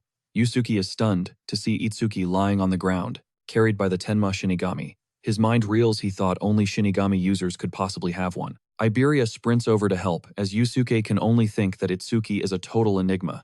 He drops to his knees asking what happened, seeing his friend drenched in blood, but Itsuki just whispers for him to let him rest for a second, before his eyes roll back, and he passes out completely. Iberia completely panics, screaming his name with no clue what to do. Yusuke has to physically calm him down, telling him he's not dead so he doesn't need to be so dramatic. The blonde is hit with a wave of relief, asking if his friend really made it. Yusuke points, showing that he's still breathing despite his critical injuries. He then orders Iberia to use his bandages, to start treating their friend's wounds. Iberia thinks to himself that he might never be able to match Itsuki's power, but there are some things only he can do. He explains that his class is a wind elementalist that focuses on support. A screen even displays his special gift, which lessens incoming damage and boosts healing speed. With a look of pure determination, he says he'll cast his gift as many times as it takes. Surrounded by a green aura, Iberia unleashes his healing skill, Healing Wind. He channels the energy directly into Itsuki, praying for his partner to get better soon. But Itsuki remains trapped in a cold sweat, seemingly locked in a horrific nightmare. The scene cuts away, and a sinister purple barrier expands near the Azumi residence. A moment later, one of the huge stone monuments shatters, crashing down and obliterating part of the house. Agatha finds Chiragima crumpled on the ground and screams his name, horrified by what she sees. She desperately tries to heal him with her butterfly, but all he can do is tell her to run. He warns her that the monster is way too strong, that humanity itself doesn't stand a chance against it. The creature emerges from the shadows, a level 81 Ox warrior radiating immense power. Utterly defeated, Chiragima prays for Azumi and his daughter to escape. The Ox warrior then turns to Hento, singling him out by his strange and unique outfit. The beast lets out a triumphant roar, having found its target, and Hento is just relieved that he's the objective. All of a sudden, a brilliant, white explosion of energy engulfs the entire area. Agatha lets out a shriek of despair for her father, who was right in the center of the blast. With a single tear rolling down his cheek, Chiragima thinks that this is it, that it's finally all over. But from the settling dust, Hento emerges, saying he's late to the party. His red eyes glowing, Akira steps up, ready to throw down. He apologizes for the delay and tells them to leave the giant monster to him. The Ox warrior just scoffs, saying he's pretty cocky for a guy who just showed up. From the ground, a wounded Chiragima yells a warning to be careful because the creature is incredibly strong. But Akira simply blocks the crushing blow with one arm and counters with a punch to the monster's chest. The impact is so immense it rips right through the beast's body, sending a fountain of blood into the air. Chiragima is absolutely speechless, unable to comprehend the beatdown he just witnessed. He wonders if this is the true power of a special class, Savior. He thought they were human, but Akira is a monster with totally absurd strength. Agatha begins to celebrate their victory, but Akira warns her that the real fight is only just beginning. Suddenly, the purple barrier shifts, turning a deep blood red from the inside out. A demon wonders how Lord Enshiruma will play with humanity. He reveals himself as the Red Flame Demon King, and says he would absolutely love to watch. Behind him, a level 49 white Oni materializes, coiled to strike. The Red Flame Demon King warns it to do nothing, as their mission is to capture just one person. Then the Frost Demon King explains, they were sent to the same barrier specifically, so they wouldn't stand out. Lord Enshiruma's Crimson Barrier will act as bait, attracting the strongest humans to serve as a distraction. With that, the other demons vanish, heading toward their true destination. As Enshokuma clashes with the humans, one of them reveals their secret weapon, Lord Linga's Magic Eye, which will pinpoint their target. And here's the kicker, the magic eye isn't just near the target, it's in the exact same spot. The target is Itsuki. Our hero's eyes snap open, his body drenched in a cold sweat, as he senses the ominous presence of that very eye. Lying there, his mind plunges into a flashback. He's thrown back into his traumatic childhood, remembering the moment he told his mother he discovered a beast capable of feeling pain. With a chillingly innocent smile, he boasts about crushing the creature's skull with his bare hands, but his mother materializes behind him. She immediately orders him to drop the attitude, warning him that his thirst for vengeance against the beasts is blinding him to what truly matters. The woman insists his power is meant for protection, not for revenge. The boy's face twists into a dark snarl as he screams that it's completely impossible. He declares with eyes burning red with rage that he will never ever forgive the beast that slaughtered his parents. He vows to exterminate every last one of them. His mother can only gaze at him, her expression filled with sorrow, completely at a loss. She whispers that she has to leave. Her form begins to dissolve into shimmering particles of light. A desperate Itsuki cries out, demanding to know where she is going. He yells that he still has so much he needs to tell her. She extends a hand, pleading with him not to be consumed by his own hatred. He scrambles to reach for her, but her body dematerializes, leaving him to scream her name into the void as their fingers graze for a fleeting moment. Before she vanishes into a blinding light, Itsuki is left alone in the suffocating darkness, his hand outstretched, his face a mask of pure despair. A single tear escapes as he forces himself to sit up, crushed by the weight of his loss and loneliness. That's when a mysterious voice starts to taunt him. Hissing that crying over the dead is pathetic, the boy whips his head around his eye, glowing crimson with fury, trying to locate the source. With a furious roar, he glares at the shadowy figure. He instantly recognizes the malevolent energy spitting out the name of Linga, the demon of ruin. The demon mocks him for his tears. Itsuki's body transforms as he lets out a primal scream. Calling the demon a bastard, he launches himself forward, fueled by raw hatred, and vowing to destroy him, a scarlet aura of fury erupting around him. Linga just sneers, telling him not to be in such a rush. He plans to make him suffer first. With one devastating blow, the demon smashes him into the ground, showing him the meaning of true despair. Itsuki crashes amidst a shower of shattered glass, screaming that he'll kill Linga no matter what it takes. But then he jolts awake, his red eye glowing intensely. He realizes it was all a nightmare as he glances over to see Iberia sleeping soundly beside him. As the reality that it was just a dream sinks in, a searing pain shoots through his eye. Confused, he stumbles over to a mirror. His left eye is glowing an eerie red, pulsing with a sinister aura. Itsuki gets to his feet, noticing the fresh bandages have already healed his wounds. He looks over and sees Iberia still passed out. Relieved, his friend is getting some rest, he puts a finger to his lips, shushing his death hound to keep quiet. But of course the wolf throws its head back to let out a bark, sending our hero into a full-blown panic. Itsuki's face goes completely pale. Cursing his terrible luck, Iberia jerks awake instantly, thinking a beast is attacking, and that he has to protect his friend. Itsuki thinks to himself that a tiny breeze like that wouldn't even tickle a real beast, but then the blonde man spots him, and his face lights up. Yelling that he's finally awake, he pulls him into a crushing hug. Itsuki manages to ask how long he was unconscious. Iberia tells him it's been about 3 hours. Itsuki's next question is whether the other two are safe. With a reassuring smile, the blonde guy reports that no beasts have shown up since he went down. The nightmare is still fresh in Itsuki's mind, and he can't shake Linga's haunting words. It's now the second day of the prophecy. He gets dressed knowing he can't afford to lower his guard for a second. Iberia is thrilled to see him back on his feet, and Itsuki mentions that reinforcements should be on their way. He opens the door, announcing he's going to check on the situation with Yusuke first. Iberia cluelessly asks for the Shinigami's name. Itsuki deadpans that its name is just Death Hound. Iberia offers to come up with a cool name, but Itsuki shuts him down, saying he's not a user. The blonde man looks crushed, and Itsuki thinks to himself there's zero chance he's letting that dude name his hound. Yusuke is surveying the charred corpses, realizing that Iberia must have unleashed his true power.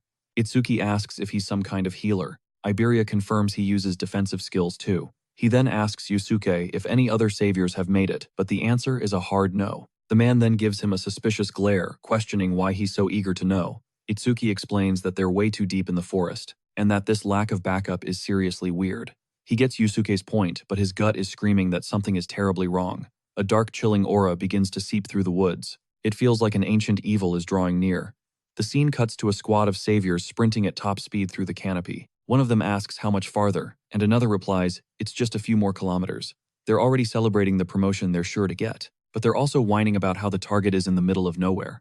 Suddenly, a woman with pink hair screams for everyone to halt immediately, but it's too late. One of the saviors' feet comes down right on a hidden trap. She warns them that she sensed something off, as if another presence was closing in. From the shadows, a voice slithers out, saying she finally noticed him. In a flash, a beast lunges from the darkness. One of the saviors cuts it down with a single clean sword strike, but then, 2 gigantic creatures emerge from the tree line. They ask the saviors where they're all rushing off to. Sporting a wicked grin, the Red Flame Demon King asks if they aren't all headed to the same party. Through the inferno, you can just make out the scorched skeleton of a so-called savior. The Fire Demon King just smirks, remarking how pathetic and flimsy humans are. He glances over at the White Oni, demanding to know if the job is done. The monstrous creature unfurls its blood-drenched hand, a silent confirmation that he's already wiped everyone out. He grunts that the humans were utterly crushed, and the Demon King mockingly calls him a savage. A nearby woman gasps, wondering how they even got there, since she knows for a fact there aren't any barriers around. Conjuring a ball of fire, the Demon King boasts that they traveled a very, very long way to crash this party. Tears stream down her face as the grim reality of her situation sinks in, paralyzing her with fear. But just as he's about to strike the frost, Demon King cuts in, ordering him not to kill the humans just yet. A layer of ice instantly creeps across his body. He has no idea what's happening. The other demon warns him that if he ever defies a direct order again, the punishment will be far worse. In a panic, the Fire King pleads with him to cancel the spell before he's frozen solid. The ice cracks and shatters, releasing him from the chilling grip. He immediately bursts into flames, shouting that he legit thought he was about to become a popsicle. The woman stares at them, a flicker of hope in her eyes, wondering if this means they're going to let her live. The Fire Demon King questions if she possesses some kind of unique power, but his counterpart reveals he just wants to try out a new ability. Gifted to him by the great Lord Linga, shadowy tendrils erupt from the ground, snatching her up and cocooning her in his sinister energy. She lets out an agonized scream as the demon's dark aura corrupts her very being. Once the twisted transformation is over, she stands eerily still, her face completely obscured by shadow. The fire demon asks if she's dead, but the other one starts to explain the process. Her eyes snap open, glowing a menacing red, a strange crystal now embedded in her forehead as she awakens her terrifying new powers. He explains she's been demonized. She belongs to them now. Dropping to one knee, she formally asks for the Spectral King's commands. He instructs her to conceal her new identity and patiently wait for the day Lord Linga finally makes his grand entrance. She also has to spin a tale about being the lone survivor only alive because everyone else sacrificed themselves for her. With her new objective clear, he dismisses her. The woman complies without a single word. Her face hidden in darkness, she turns ready to begin her grim mission. She throws one final glance over her shoulder as the demons watch her depart. Then, with inhuman speed, she sprints into the woods, a new weapon in the demon's arsenal. The fire demon scoffs, asking why they'd bother recruiting someone so pathetically weak into their army. The other demon clarifies that tens of thousands of other humans have already been turned just like her. They are all pawns who will be essential when Lord Linga moves to conquer the world. The Frost King then snaps at the others to quit messing around and to get back to the real mission. On day 2 of the prophecy, the Iron Golem stands watch over the house like an immovable sentry. Yusuke notes that its power level is on par with a level 30 awakened. Iberia looks around for Tenma, and Yusuke points out that he's holed up in the workshop. Inside, Aiden grills him about that insane critical hit he pulled off against the beast. Itsuki says the odds were only 3%, but after that battle, his crit chance jumped to 4%. The old man whistles, saying he was ridiculously lucky to land a crit with a rate that low. Itsuki tries to describe the moment, saying that right after the hit, he felt totally invincible. Aiden freezes what he's doing, whipping around to face the kid, stunned by this confession. He describes it as a feeling where all your senses are cranked to the max, yet your mind is perfectly clear and in total control. A grin spreads across Itsuki's face. That was exactly what it felt like. Aiden's eyes go wide with surprise, telling the boy he actually managed to tap into a flow state. He clarifies that a flow state is what happens when you're totally locked into what you're doing. Itsuki's still looking lost, so the old man breaks it down even simpler. It's basically like entering the zone. He uses examples like a painter lost in their work, an athlete on a hot streak, or even a student acing a test. He lays it out in this state: your senses are way more heightened than usual, and on top of that, your stats and skills get a massive 120% boost. Aiden gets serious, emphasizing that almost no one on Earth can just enter this state on command. Itsuki is floored, having no idea the barrier to entry was that insane. The old man drives the point home, saying not even the legendary Wagen Tae can trigger it whenever he wants. He reveals it took him 2 whole years to achieve his own flow state, so for Itsuki to do it in just a month is absolutely wild. But he trails off suddenly, asking if the kid is even paying attention anymore. Itsuki gives a sharp warning that 3 beings radiating an unbelievable amount of mana are heading straight for the house. He says the energy signature feels more like a monster's than any awakened he's ever felt. A bad feeling creeps into his gut as he announces he's going to go check things out just to be safe.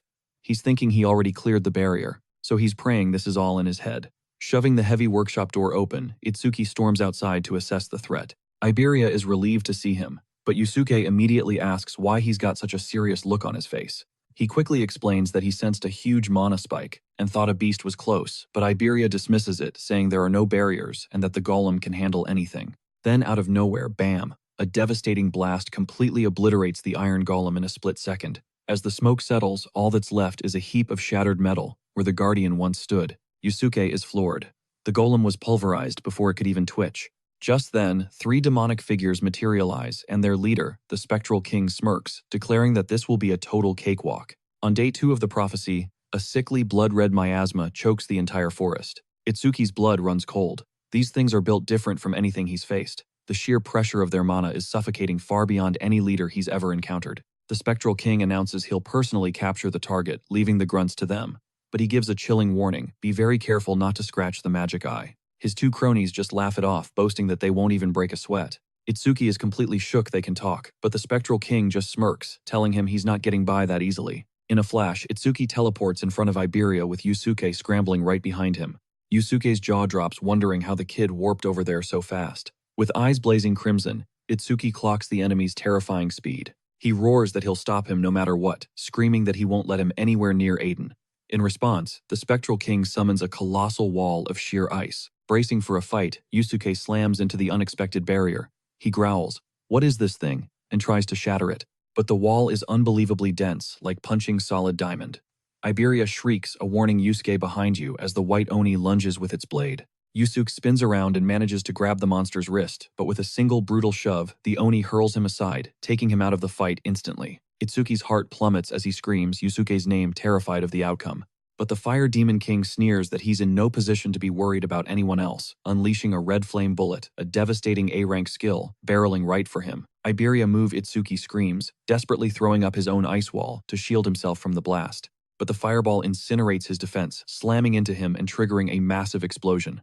His over-nemesis system flares to life. Analysis of the A-rank ability initiates immediately. The progress bar crawls as he realizes just how much power was packed into that single shot. His arms seared, he grimaces, thinking he put way too much faith in his ice wall. The Demon King mocks his pathetic attempt, calling him a fool for even trying. The demon's gaze narrows, wondering if this kid is the magic eye. Burned and broken, Itsuki forces himself back to his feet, his system still displaying him as level 0. A cruel smile spreads across the demon's face. He's just a human, someone who can be turned to cinders without a second thought. With his clothes torn to shreds, Itsuki summons his menacing death hound for the next round.